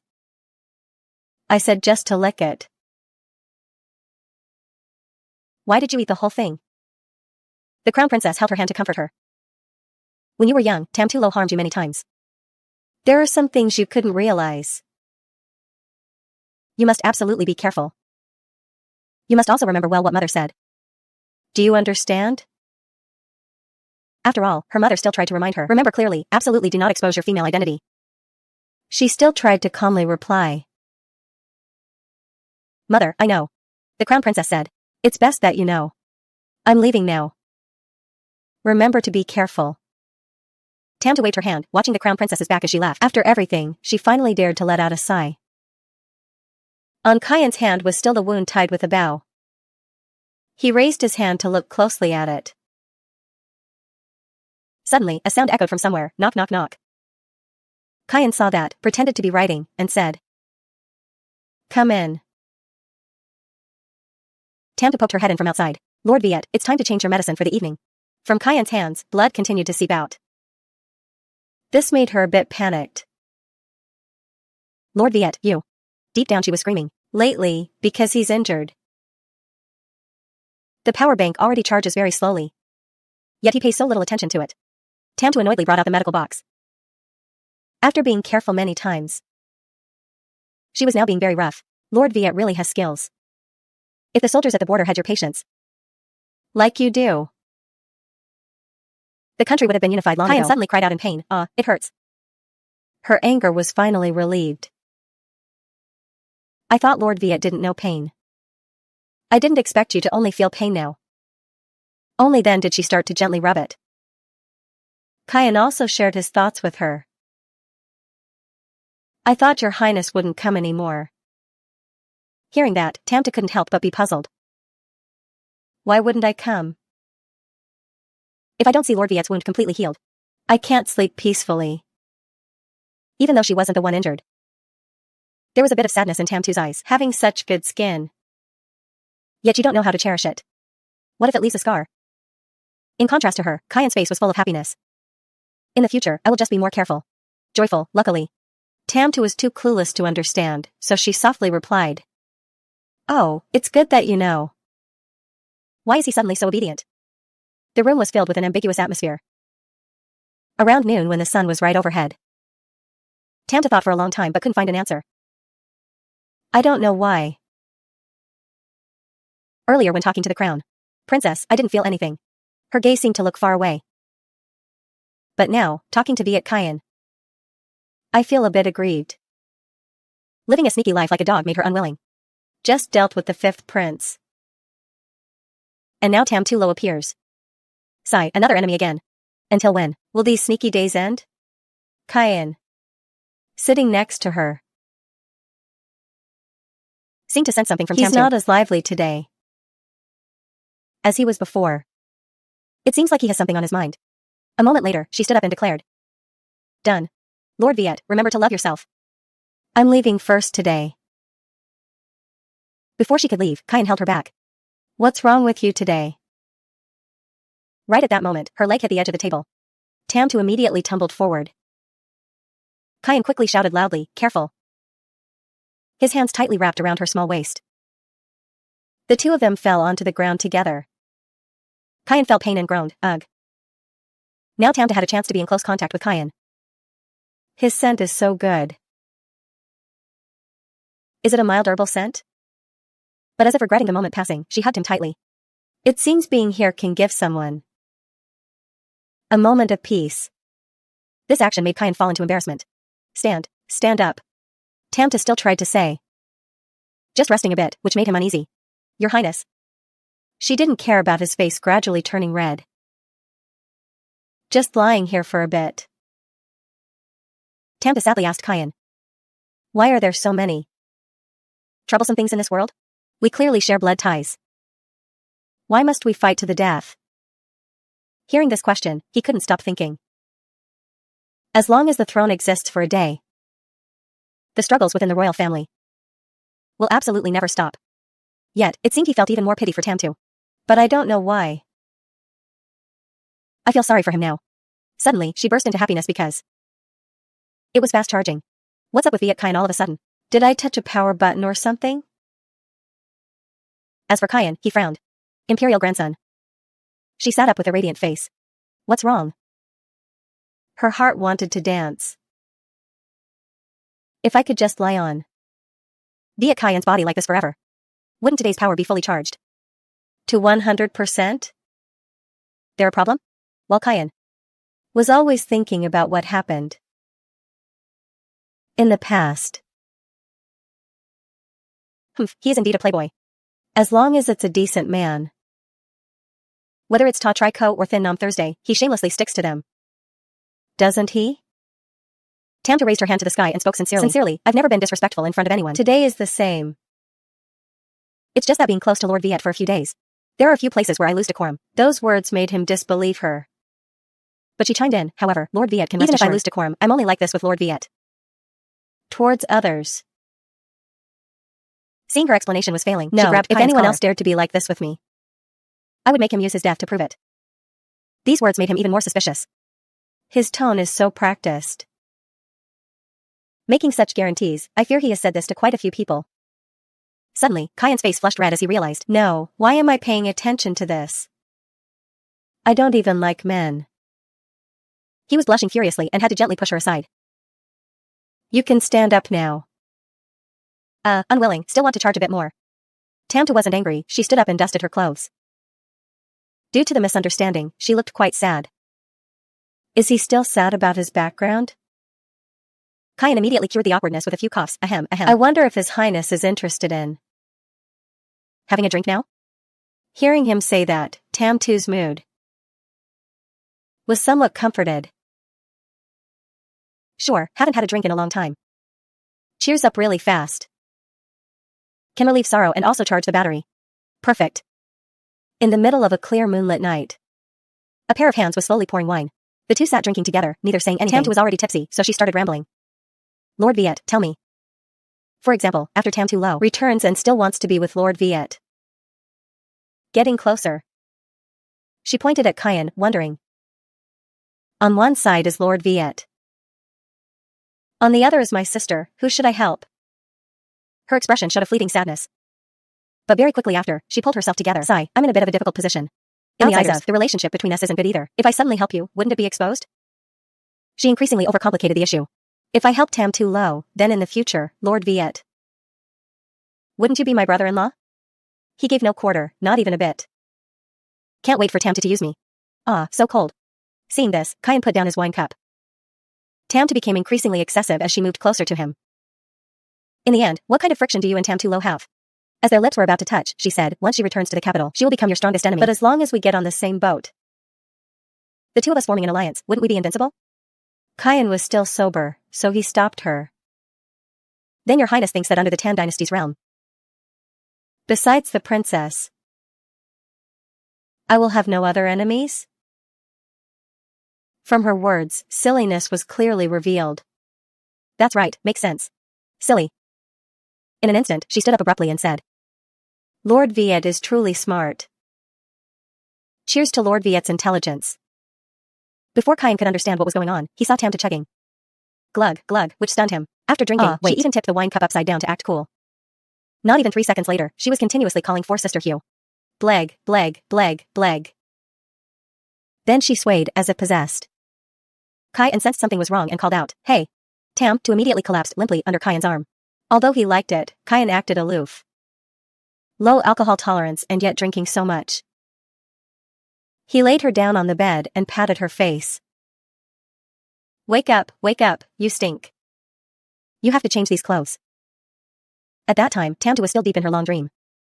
Lord Viet, don't run, charge the battery. Done with the task, he couldn't hold back a sigh. Compassion made Kyan help her pull up the blanket. While doing so, he muttered, in my past life, I must have owed you. Then he saw Tamtu's clothes slip down. This unintentionally revealed the chest-binding bandage that Tamtu was hiding. Kyan was startled when he saw that object. This is... Right then, Tamtu sprang up, hugging Kyan tightly and sleep-talking. Charger, don't run away. Charge. The collision made him realize there was something soft on her body.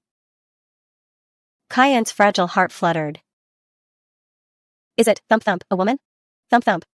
Kyan once again attentively covered her up. His hands tightly held the blanket and pulled it up. Because he was so embarrassed, Kyan covered her up carefully. Done with the task, he turned away without the slightest reluctance. Click. After going out, Kyan felt dizzy. Because of Tamtu's rolling hills of a body. His face flushed red with embarrassment, but he still managed to call his guard, Fidong. Fai Dong received the order and spoke up. Master. What is the matter? He softly ordered. Go to the Imperial Grandson's mansion and call someone to take His Highness back. Yes. After speaking, he left, leaving Fai Dong behind alone. To reply, yes. He pensively watched Kyan leave with a stream of thoughts. Today, between Master and His Highness. What exactly happened? Why is he so panicked? Early the next morning, when Tamta sobered up, she screamed at the top of her lungs, ah. Because she wasn't completely awake yet. She tossed and turned, wondering, where am I? Could it be that I'm still at the Viet residence? Where are my clothes? Hearing this, her mother was annoyed. Stop looking. Last night you got drunk, I changed them for you. She seemed to release all the tension from earlier and explained, thank goodness, scared me to death. I even thought my identity was exposed. Mother told you to pay attention.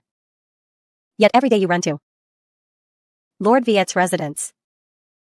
The Crown Princess's voice clearly showed annoyance as she scolded her. If you openly like a man. Tani, what nonsense are you talking about? You are the bloodline of the royal family.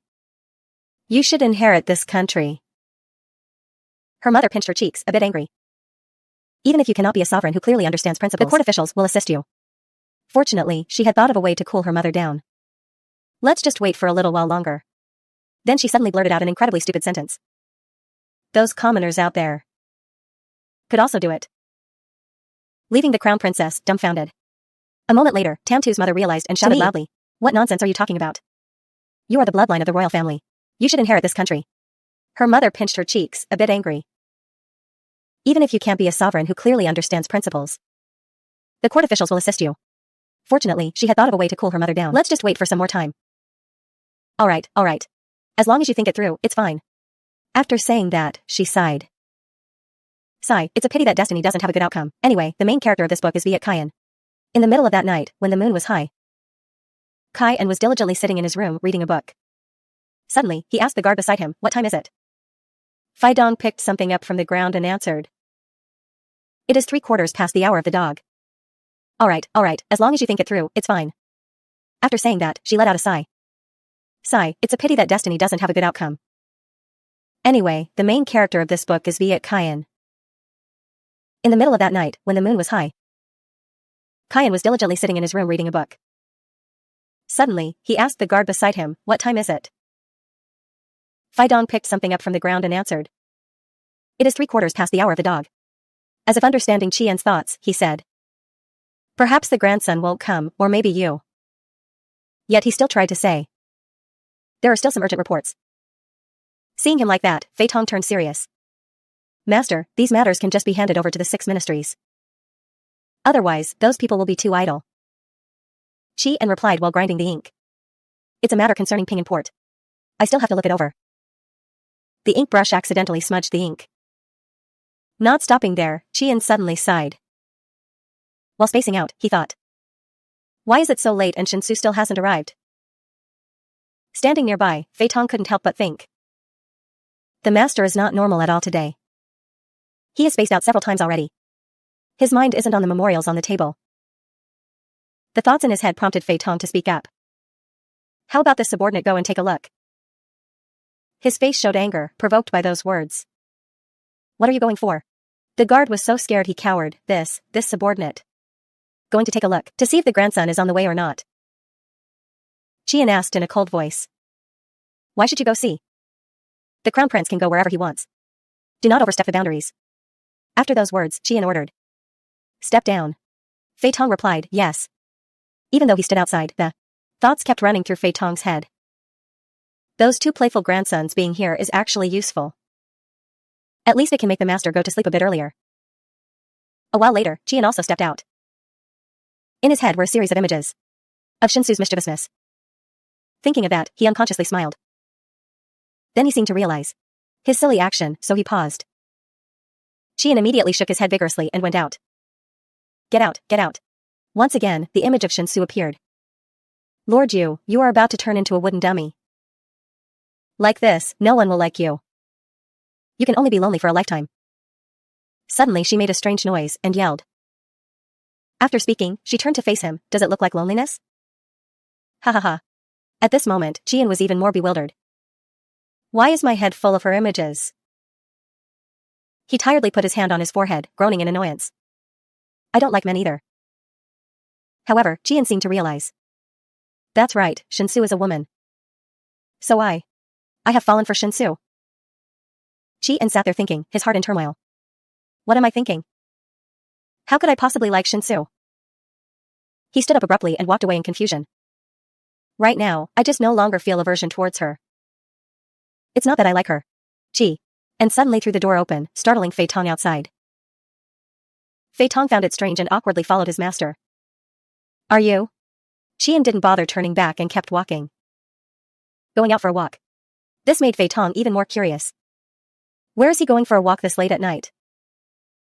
Fei Tong pondered for a moment and gasped. Could he be taking the opportunity to go find the grandson? Thinking of that, he suddenly panicked and pinched his own cheek. I'm not dreaming, am I? The master is actually. Finally. It turns out, he came to Tianxiang Pavilion. The madam stood aside inviting. Please come inside, you two young masters. The madam still stood next to Qian, asking warmly. Just say which girl you like.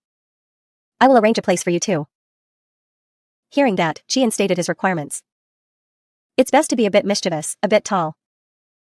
And her handwriting must be beautiful. The madam also found it strange and asked for details. So how tall does the young master want her to be? In his heart, and was secretly recalling Shinsu when she stood next to him. Height. He waved his hand in front, gesturing to the madam. Not too short. About this tall. Seeing that, Fei Tong immediately understood. Is the master hinting at the grandson? Okay. I will go arrange it right away. Fei Tong looked at Qian, doubts rising in his heart. What on earth is wrong with the master today? Shortly after, two beauties appeared in front of Qian. Does the young master have any other orders? Qian pointed to the girl on the right. You, come here. That girl stepped forward and respectfully greeted, young master. This servant's name is Baiyu. I heard the mama say the young master likes beautiful handwriting. Do you need me to write some words for you to see? Seeing the beauty, Qian's face remained as cold as an ice cellar. Looking closely, the height is similar. But the eyebrows and eyes have nothing in common. Ordinary. Suddenly he felt his thoughts were wrong. Crazy. Why am I comparing others to her? Then Qian ordered that woman to step down. And at the same time called the remaining woman in. You, come here. As soon as that beauty entered, she used her charm. Let this servant dance for the young master to see. Qian took one look and knew he couldn't appreciate it. You step down too. Fei Tong saw the two being sent away and said, Master, should we call a few more people over? He was tired of thinking now and finally understood. Walking through the flower bushes. But I have never changed. The only thing I don't hate is Shinsu's touch. Qian immediately stood up and walked away briskly. No need anymore, let's go back. Perhaps he had figured it out now, even if he kept looking. He wouldn't find a second Shinsu. The night had long fallen, with a clear moon and cool breeze. On the way back to the manor, Fei Tong finally couldn't hold back. Master. This subordinate feels you are a bit abnormal. This sentence made Qian pause for a moment. Even an outsider can see that there's something abnormal about me. He immediately turned around to ask for advice. What do you think I should do? Fei Tong began to reason like a little old man. This subordinate feels you should stay away from the grandson a bit. Because his intentions are not pure. Hearing that, Qian was stunned. I really didn't expect that he could see it more clearly. What else am I overthinking? Suddenly, Shinsu appeared and turned my life upside down. This matter is definitely her scheme. He raised his hand to touch his chin, thinking. She must be intentionally getting close to me. Wanting to bewitch me, cloaked in royal garments. Old habits die hard. Shinsu cannot get any closer. It seemed there was an answer. In Qian's heart. He returned to reality, also noticed the master's change. It seems the master has figured it out. The next evening, Shinsu was walking briskly, leisurely on the street. She arrived at the door and said to the two guards, Quickly tell your lord that I have arrived. The two guards suddenly blocked Shinsu. Grandson, please go back. The lord is not in the manor. Shinsu was also surprised, not understanding what was going on. What's up with this man again? Could it be that he saw me arriving too late today? So he's making trouble for me? In her heart at this moment, she was really screaming. If I still can't meet him today, then tomorrow will be even more impossible. What should I do? I'll pretend to be pitiful here then. After thinking, Shinsu decided to sit there stubbornly. Tell your lord. If I can't meet him, I won't go anywhere. On this side, Jian was sitting in the room. He still hasn't left? Fei Tong immediately reported back, not yet. The grandson's face is truly too thick. He's even sitting there singing cat noises. Fei Tong firmly told his master. However, it's so cold now. As long as the master ignores him, he will probably leave on his own in a while. He looked towards the flickering candle. Perhaps he was also feeling anxious and troubled in his heart, so he just sat there deep in thought. And finally couldn't bear it and instructed. Fei Tong, give some clothes to the grandson. Tell him I am not free today. Tell him to go back. Fei Tong immediately respectfully obeyed. Yes, master. I'll go right away. He wearily raised his hand to massage his head. I am a dignified chief minister. I cannot be swayed by someone like Shinsu. Suddenly a loud shout echoed from outside. Master, the grandson is uprooting a wisteria tree. Then Qian immediately stood up listening to Fei Tong's report. That is the tree the master planted when he was young. It's very meaningful to the master. Hearing that, Qian immediately turned serious. Bring him in. In his heart, he couldn't help but think. She is definitely doing it on purpose. A while later, Shinsu came in with a flower wreath. Lord Yu, how is this?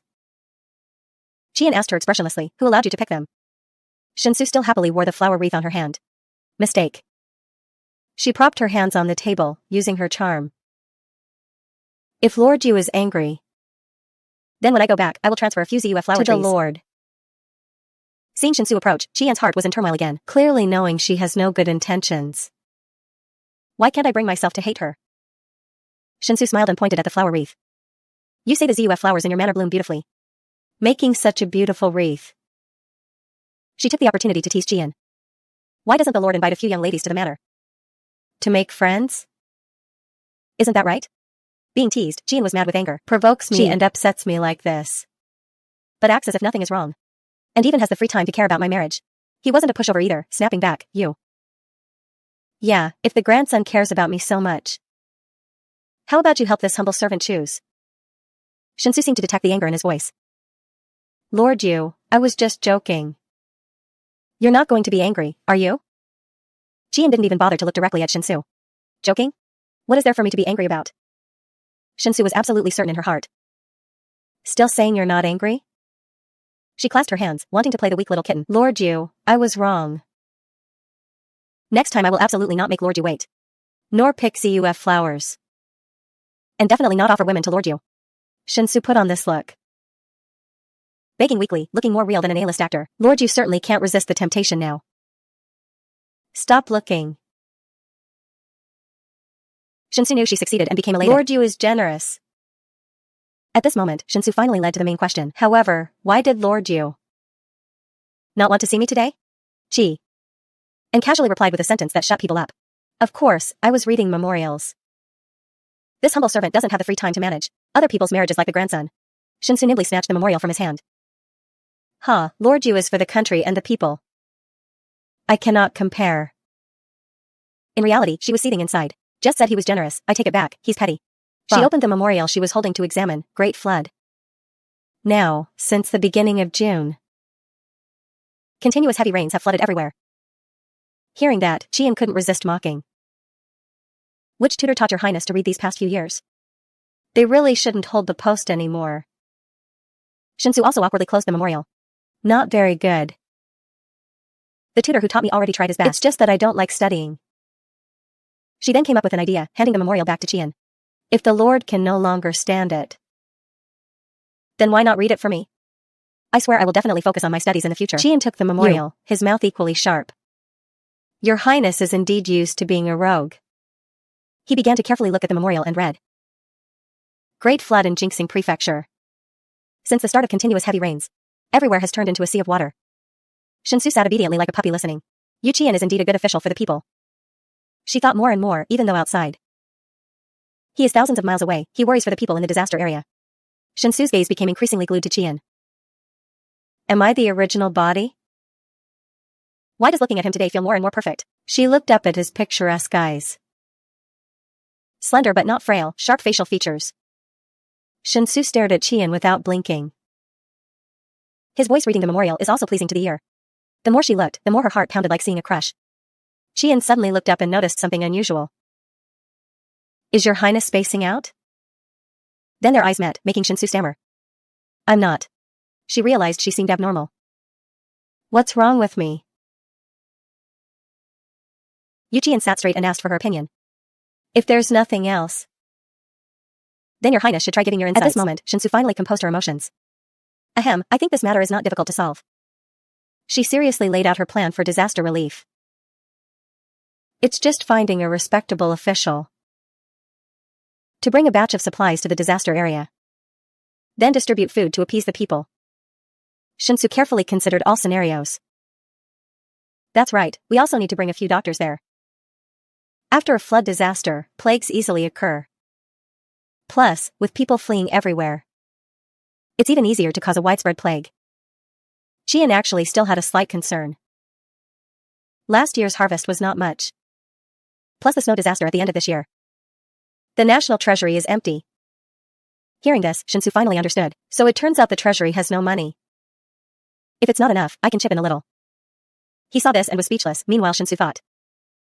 In my manor, there are quite a few valuable treasures hoarded by the original owner. At that moment, Qian finally spoke. The treasury is insufficient, but for disaster relief. However, the amount of money the treasury issued last year for disaster relief was much more than estimated. The surplus part cannot be covered by your highness's small vault. Cannot be covered by your highness's small vault. Shinsu raised her hand as if having an opinion. If you say so, then someone must be embezzling. That's what led to the fact that no matter how much money is spent on disaster relief, it's still not enough. With a slightly sad expression, I understand the Lord's meaning. Those going for disaster relief must be fair and strict, and able to suppress the officials, not letting them cover for each other. He closed his eyes tightly, deep in thought. Your Highness analyzed it very correctly. After speaking, he turned to the side. This is a grueling task. If not done well, one will bear the punishment of exile. In the emergency, she spoke up, this palace has a way. But it's a bit difficult to execute. Shinsu picked up the scissors in her hand. We can have court officials bring the relief supplies to the scene. Obtain the list of citizens and distribute them portion by portion.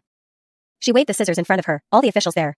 Find a reason to punish them and take them away. If there really are no charges, they can also be kept. And arrange to do some hard labor. She waved the scissors near the candle and at the same time said, absolutely cannot let them hold office in their original places. To prevent collusion from happening. After saying that, she approached Qian and asked, what does the Lord think? Her face clearly showed a sparkling look. Seeing the scene, Qian's heart immediately skipped a beat. Thump thump. Out of embarrassment, he turned away. In the end, your highness has forgotten an important matter. Currently in the court, I'm afraid no one wants to go. Shinsu leisurely crossed her arms over her chest and said, fair and strict, with a not low status. Isn't the person right in front of me the most suitable one? She immediately made a proposal. If Lord Yu agrees to go do this task, the grandson's manner will definitely exert effort to help. He was a bit annoyed, so he frowned. Your highness really knows how to arrange things. Her face clearly showed smugness as she declared, in my heart. There's nothing that Lord Yu cannot do. The things that cannot be done, the Lord will also rely on your own abilities to complete them. As she spoke, she thought, primarily because you have the male lead's halo. I just need to follow the main character closely. And it definitely won't go wrong. Qian heard that and only softly replied. Since your highness has arranged it like this humble servant also has a matter that needs your highness's agreement. If your highness disagrees, then this humble servant will also refuse to do this relief work. I'm sure his majesty won't make things difficult for me. This made Shinsu think. Look at this, are these words that the parents of the people can say? Earlier he said it was for the people. What a bad person. Hearing this, her face looked a bit awkward. Tell me what it is first. He said if it is a small matter, I'll agree. Fortunately, when he said that, your highness's grounding period is also over. Your highness not only doesn't go to the Imperial Academy. Don't tell me you aren't even attending the morning court. She increasingly didn't understand anything. Imperial Academy. Morning court, making her think. I have to go to school and also go to work. Isn't this the 2.0 society? His face looked like it needed a beating. If the grandson doesn't want to attend court, then never mind. In that case, this humble servant won't go for disaster relief either. Shinsu saw that and looked up. I'll go, all right? Lord Yu, I remember you being a good official. Why are you negotiating terms with me now? Qian replied. Since I boarded the same boat as the grandson, if the grandson cannot even read a memorial clearly, this humble servant is truly worried for my future life. Provoked, she turned away aggressively, while he was still rambling endlessly. Then your highness has worked hard. After drinking, she put the cup down on the table. Not hard at all. Not as hard as Lord Yu. Then Shinsu turned away, leaving only a few words. I see Lord Yu has nothing else left to do. The matter is discussed, the tea is also drunk. I won't bother Lord Yu anymore. Then Qian looked at her, turning back and smiled. Seeing her annoyedly brush off and walk away, he thought again. I didn't expect she actually agreed. So she has also started to care about the people? But then Qian had to reassure himself. So what? It's just her tactic to approach me. He softly took a sip of water to calm down. Don't let yourself be bewitched. Thinking so, but his hand was still holding the cup of water that Shinsu had drunk. Out of embarrassment, he held his head. As for Shinsu, she was lazily lying down, sprawling on the bed, complaining about her fate. This old fox Xu Qian. I was just recharging my batteries. Yet he negotiated terms with me. Suddenly from behind there was a shadow, while she still groaned dumb, waiting until Shinsu fell sound asleep. That figure finally approached. The hands of that person suddenly pulled the blanket up. As if sensing something wrong, she woke up. There's someone. Shinsu turned her back and asked, Who's there? It was none other than Qing Shan. He thought. Not good. Originally he wanted to take the opportunity to demand a title and startlingly yelled, Qing Shan.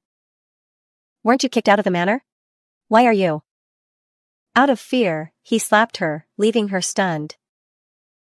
Eh? After that slap, Qing Shan only saw Shinsu lying flat on the bed, motionless. Early in the morning, Shinsu opened her eyes and woke up. From afar, Zhao Yu spoke up. Ah, your highness is awake. Zhao Yu brought water to serve in the bedchamber. Your highness, please wash your face. While the female lead was still deep in thought. Where's Qing Shan? Why did he knock me out? After thinking, Shinsu didn't hesitate to say. Last night Qing Shan almost crawled into my bed and even knocked me out. The little eunuch panicked as if meeting a robber. Is your highness okay? This slave will go catch him right away. Seeing that, Shinsu wiped her face and calmly replied. Hold on, don't alert the snake in the grass. I want to see what on earth he wants to do. She frowned, pondering carefully once more. But the defense of the grandson's manor should be changed to another layer now. Zhao Yu obediently and hurriedly replied, yes. Suddenly a guard's voice came from outside, Your Highness. Lord Yu sent this servant here to remind your highness. It's time for the morning court. The female lead sighed in boredom at life. Oh. Damn it, a promise I made myself. Even if I cry, I must fulfill it. Scene transitions to the magnificent imperial palace. Shinsu just walked towards the front of the palace. As soon as Shinsu stepped in, the voices of the officials in the court rang out. The grandson actually came to the morning court? This is truly a rare sight. Seeing Qian, she immediately greeted him warmly and spoke up. Good morning, Lord Yu. The emperor saw her and immediately asked warmly. Has the grandson's illness completely recovered? Seeing the emperor asking, she happily replied.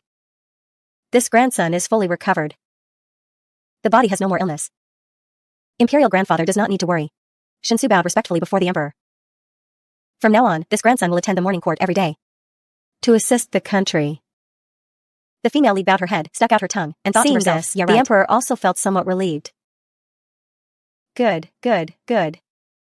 Now the grandson has also matured. The emperor's voice suddenly became serious. Recently, the flood disaster has spread. Is there any beloved minister willing to go and relieve the disaster victims? A court official spoke up hesitantly. About this, I am merely a military general, not good at dealing with flood disasters. Seeing that coward, the emperor couldn't swallow his anger. Is there no one? The emperor suddenly shouted, Great, has we raised a bunch of useless trash?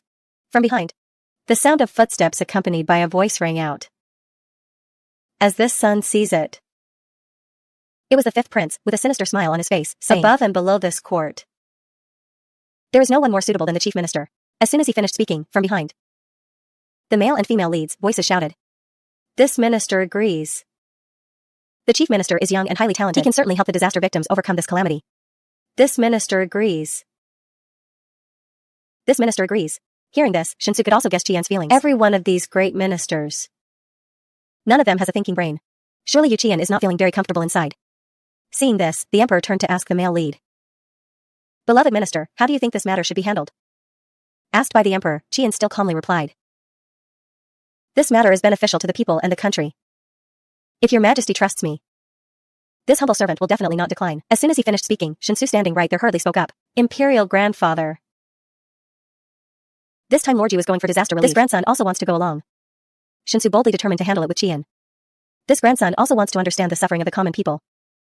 To go and save the myriad people in this natural disaster. Hearing her say that, the male lead immediately got the wrong idea. Because she wants to get close to me. She wants to go for disaster relief? She wants to go for disaster relief? Yes, the emperor saw that, stroked his beard and smiled, saying, It's good that you rarely have this heart. With approval, Shinsu bowed and thanked the emperor. While saying that, Shinsu thought to herself, I almost forgot. How can the male lead complete the mission? Peacefully? It turns out Shinsu was worried at this moment. In the original story, Qian was schemed against when he was in Xingzhou. There were many other things that happened too. She thought about the distant future again. I'm afraid I'll become a husband-gazing stone by then. Sigh, become a power bank-gazing stone instead. I just have to follow the power bank. A long time later, the emperor's voice was heard. All right, court is dismissed. As soon as court was dismissed, the female lead ran after Qian, saying loudly, Lord Yu, wait for me. The fifth prince looked at the backs of the two of them. Yu Qian, you want to separate from this prince? Humph. You don't even look and see if Shinsu can help you or not.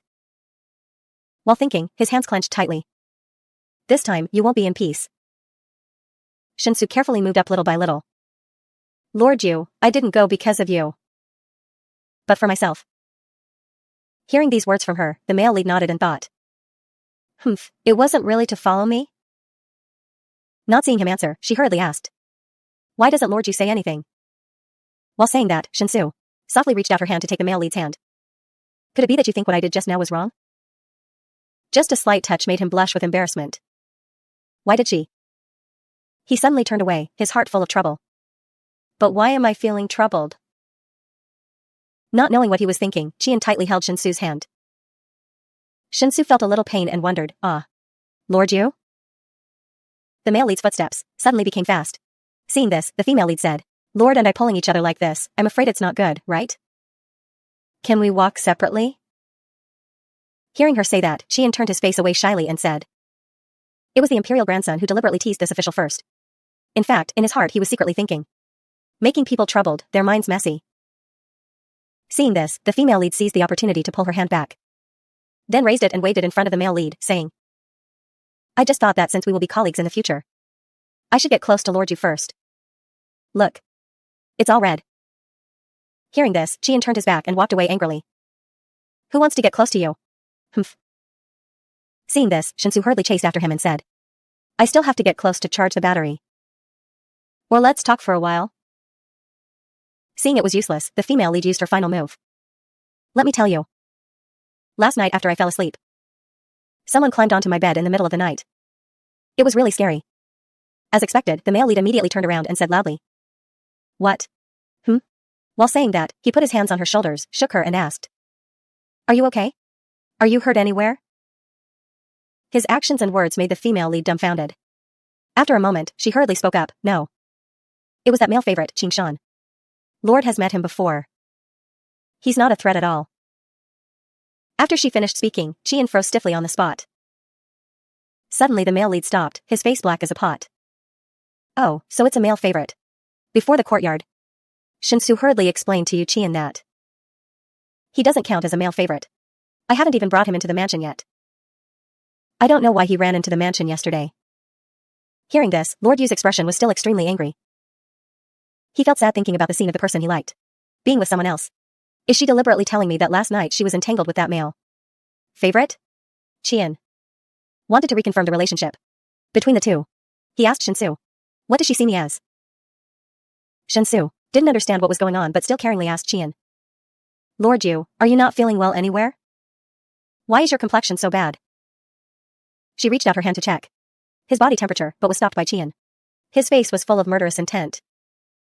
Without paying her any attention, Qian turned his face and walked away. If your highness doesn't change this rough personality, you will delay important matters. I'm not sure if we will continue to cooperate in the future. Shinsu didn't know where she went wrong. She just wanted to coax him, so she took all the blame on herself. It's my fault. I just wanted to see if Lord Yu was sick. Hearing these words, Yu Qian blushed shyly. From his pocket, Mr. Yu took something out. Shinsu spoke up, this is. It turned out to be a small bottle of medicine. Shinsu immediately took it. He shyly wanted to apologize to Shinsu. I hurt you just now. This is painkiller. Go back. Shinsu looked at the medicine bottle, then remembered last night and said happily. Last night that guy Qing Shan knocked me out. My neck still hurts now. It's just in time to use this medicine to apply. Yu Qian, after giving her the medicine bottle, turned his back and left. Shinsu's words just now finally woke Yu Qian up. What? I misunderstood?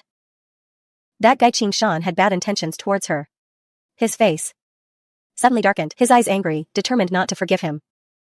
Qing Shan. In the imperial grandson's mansion, Shinsu was sleeping and drooling, when a servant ran over and reported. Your Highness, Lord Yu has arrived. Hearing Lord Yu's name, Shinsu woke up completely. What? She thought to herself. There is actually a day when Yu Qian personally comes to the imperial grandson's mansion. In front of Shinsu were Lord Yu and Qing Shan. Qian spoke up. I met him on the way. Thinking it over, it's still best to bring him to the imperial grandson for interrogation. Yu Qian's guard looked at him with a puzzled expression, thinking to himself. Master clearly ordered us to spare no effort in searching for this person. I don't understand Master more and more. That talkative guy kept screaming loudly, not caring about anyone. Let me go. Who gave you the right to arbitrarily arrest people? Shinsu approached and took action to handle the bag that guy was carrying. From his bag fell a small knife. Shinsu told him. You were arrested because you carry this. Yu Qian walked over and kicked the scabbard off. He quickly caught the knife, aimed it straight at that guy's face. Qian put the knife to his neck to threaten him. Qing Shan, you better be honest. Qing Shan was extremely surprised and panicked, questioning Qian. How do you know my name? You investigated me? Shinsu was puzzled and said. Huh, didn't you say you met him on the way? Lord Yu did not let him off, shouting loudly. Don't change the subject. Tell me what your purpose was last night. Suddenly a knife flew from nowhere, accompanied by a voice, let him go. The flying knife scared everyone out of their wits. Lord Yu worried for Shinsu, calling out, be careful. At the exact important moment, he rushed over and hugged Shinsu into his arms. The hearts of both were in a mess, beating continuously. Thump, thump. Thump. Shinsu thought, he's worrying for me. Shinsu was like a person who lost her soul, not understanding what was going on. She saw Lord Yu caringly ask her. Are you hurt? Shinsu answered. No. I'm not. Jimu stepped up, not believing his eyes, you guys. At this time, Shinsu composed herself again. She hurriedly pushed Yu Qian away from her. She didn't know what she was thinking anymore, her heart was in a mess. Shinsu, are you okay? What are you thinking? Jimu stepped up, using a provocative attitude towards Yu Qian. Kong Ngo Viet Dainan and Han Bei Den Fuk Tai Tun Dien Ha. Immediately, Shinsu stood up to defend Qian, scolding that guy on his behalf. What are you saying? You clearly threw the sword recklessly. And the two of you, what is going on? While saying that, she turned back to the side. What exactly does that person in blue clothes want? Not backing down, Jimu questioned Shinsu. Humph, the imperial grandson still has the face to speak. Just because Qin brother and Yu Qian look somewhat similar, you tied him up to be your male favorite. Shinsu responded immediately. I already released them. After saying that, Shinsu realized something was wrong. Qing Shan asked. Release? You locked up my whole family here. Where can I go? I should have taken your life last night. Shinsu thought, a whole family locked up here. She turned around wanting to ask for help from Lord Yu, but unexpectedly received indifference from him. She was extremely helpless, original owner. Why do you harm me all day like this? Jimu approached and asked about the matter between Shinsu and Qing Shan. Last night you and her. She held her head, looking tired, and said, let's do this. Shinsu still had some leniency, making a decision. Green clothes. You can leave the capital with your family. Go wherever you want. But the two of you took turns trying to assassinate me. I must collect this debt. Jimu was extremely righteous, wanting to help Qing Shan. What debt do you want to collect? I will pay it for him. Qing Shan interjected. No need. Many thanks, Xia brother. You have already helped me a lot. Shinsu took this opportunity, excitedly saying. I heard that. Your Xie family has a horse called Wangfanggo. Can travel 600 li a day. I don't know if it's true or false. Jimu was fed up with the despicability of the imperial grandson. Forget it. I'll give it to you. After the matter was settled, Shinsu issued an order to release him, set him free. That wasn't all, Shinsu also threw Qin Shan a small bag of money. This is compensation for you. Shinsu also apologized to his family. Before, I was young and ignorant. I probably caused a lot of trouble for you. I'm sorry. Everyone was puzzled, not believing it was true. Qin Shan and Ji Mu asked, are you really the imperial grandson? After settling everything properly, both Shinsu and Qian were visibly happy. Su and Yun, together with Shinsu, happily sent off and said goodbye to Qin Shan. Qin Shan, have a safe journey. Wen Yin felt a bit shy and replied, thank you. Shinsu haughtily crossed her arms, looking straight at Su and Yun. Who loves me probably can't bear it. Su and Yun quickly regained his composure and interrogated Shinsu. Forget it, I won't bicker with you anymore. Right, what do you need the horse for? I remember you are going to provide disaster relief. By waterway. Shinsu arrogantly replied immediately. Who said I will use the horse to go provide disaster relief? Can't I use it to play? Su and Yun looked extremely helpless. Oh. He pretended to be angry and turned around to leave. Truly an unteachable child. Shinsu smugly and playfully stuck out her tongue to tease him. Can't take a little blow again. Temper is still as bad as before. I just want to anger you to death, ha ha ha. Yu Qian looked at Shinsu's appearance and froze, unable to speak. Looking at the back of Su Wenyun walking further away, Yu Qian spoke up. It seems His Highness the Imperial grandson really likes arguing with men, doesn't he? Seeing the words expressing unhappiness from Qian, Shinsu hurriedly explained. Lord misunderstood, I actually dislike him. She raised 3 fingers, looking serious, and swore. I swear, even if I wash my hands in a golden basin, I will never fantasize about others again. I am absolutely determined to strengthen myself, striving to be a good person. Yu Qian spoke gently and softly, the others that Your Highness mentioned. Does it also include this official? Shinsu was confused, she thought to herself. This is definitely him testing me. She put her hand on her chest, looking very certain, and answered. Of course. This time I really learned a painful lesson. In the future, I will certainly never repeat it again. Shinsu smirked, feeling triumphant inside. With this, Yu Qian must surely be happy, right? Yu Qian said nothing, looking at her attentively with melancholy eyes. Right after that, he walked past her. Very well. His subordinate hurriedly chased after him. Master, wait for me. Yu Qian's heart was heavy with thoughts. Clearly words like that are the most reassuring. But why would I hear her say them herself? I don't feel happy at all? Shinsu behind him was as clueless as a deer. Why does it feel like he's not happy? The little eunuch Xiao Yu giggled. Your Highness. Could it be that Lord Yu is jealous? Hearing that, Shinsu knocked Xiao Yu on the head once. Lord Yu is a true straight man. Do you think he would like a man? Look how many abnormal things are in your brain? Even so, in her head suddenly appeared some wandering thoughts. But if he knew I was a woman, would he like me? She quickly pulled herself together immediately. Shinsu, Shinsu. It seems my brain is the one that's not normal. What are you thinking? Seeing Shinsu scratching her head and pulling her hair, Xiao Yu worriedly stopped her. Your Highness, what are you doing? Suddenly the concubine mother came from nowhere. Sewer, you are. Shinsu was startled, awkwardly explaining, my head is a little itchy. I'm just scratching a bit. Haha, concubine mother, do you have any business today? The concubine mother said softly, let's go inside first before talking. The concubine mother suddenly yelled loudly. Sewer, you must agree with your mother. She worriedly advised Shinsu. Absolutely do not be with Yu Qian, alright? Shinsu was confused, not understanding what was happening. Concubine mother, what happened? She continued to advise Sewer. Would I harm you? The situation is too complex. I can't explain it all to you at once. Shinsu interrupted the concubine mother. I have never told you, actually. Lord Yu and I are already on the same boat. The concubine mother was shocked to the core, her face pale. You and him, unexpectedly. She left with a disappointed look. It's getting late, I will go back first. There are still other things that need to be arranged. Sigh, Shinsu sadly looked at the concubine mother's back. Why can't I be close to Yu Qian? Another mystery. Making Shinsu deep in thought.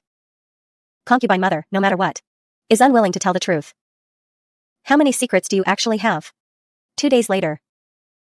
Yu Qian appeared next to a horse carriage. He unhurriedly lifted the curtain and got into the carriage, his demeanor exceptionally dashing. Shinsu was already waiting inside. Seeing Yu Qian, she happily welcomed him.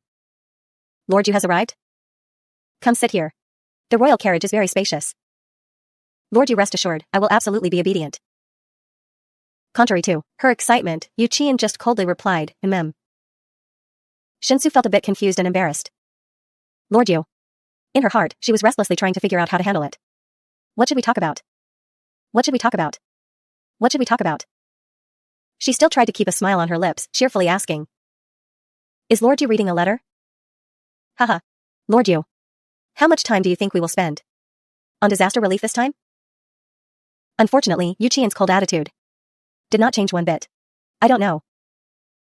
The two of them just awkwardly looked at each other. After a while, they snapped out of it, so Qian turned away, pretending to read a book. Meanwhile, Shinsu pretended to be clueless. The weather is a bit hot today, isn't it? While traveling, the carriage will hit a large stone. Due to the bump.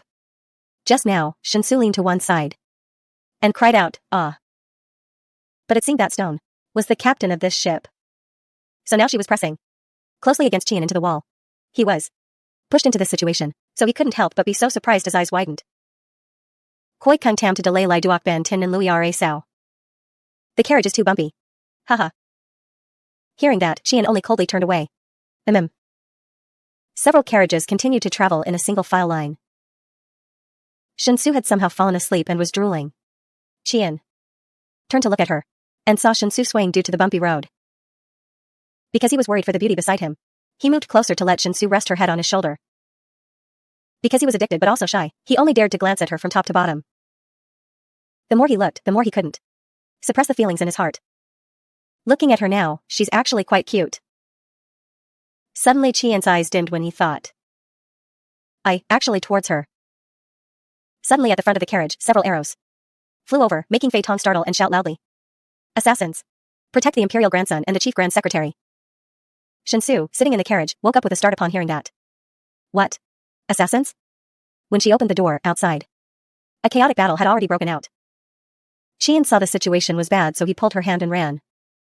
Quickly leave here. Suddenly she felt a murderous intent from behind. Do they want to kill you, Qian? From afar, an assassin was kicked flying into the carriage. Ah. The impact made Shinsu fall onto Qian and cry out, ah. Because of that, she took a full blow from a knife to her body. Ugh. After taking the hit, she could only stumble, ignoring Qian's call beside her. Shinsu. Seeing her collapsing, he quickly ran over to support her. Ah. It seemed this had touched the free fire devil deep within Qian's heart, making his face black as a pot. In just a short moment, he had drawn the sword from his body. Anger made Qian unable to control himself and pierced him once with a shout, "Get out!" Only then did he turn to hug her tightly into his arms. Qian, without caring about status, bit his sleeve and tore it off. He quickly gave first aid to the wound with comforting words. Bear it a little. The carriage is about to leave here. Then he carried her out in a princess carry.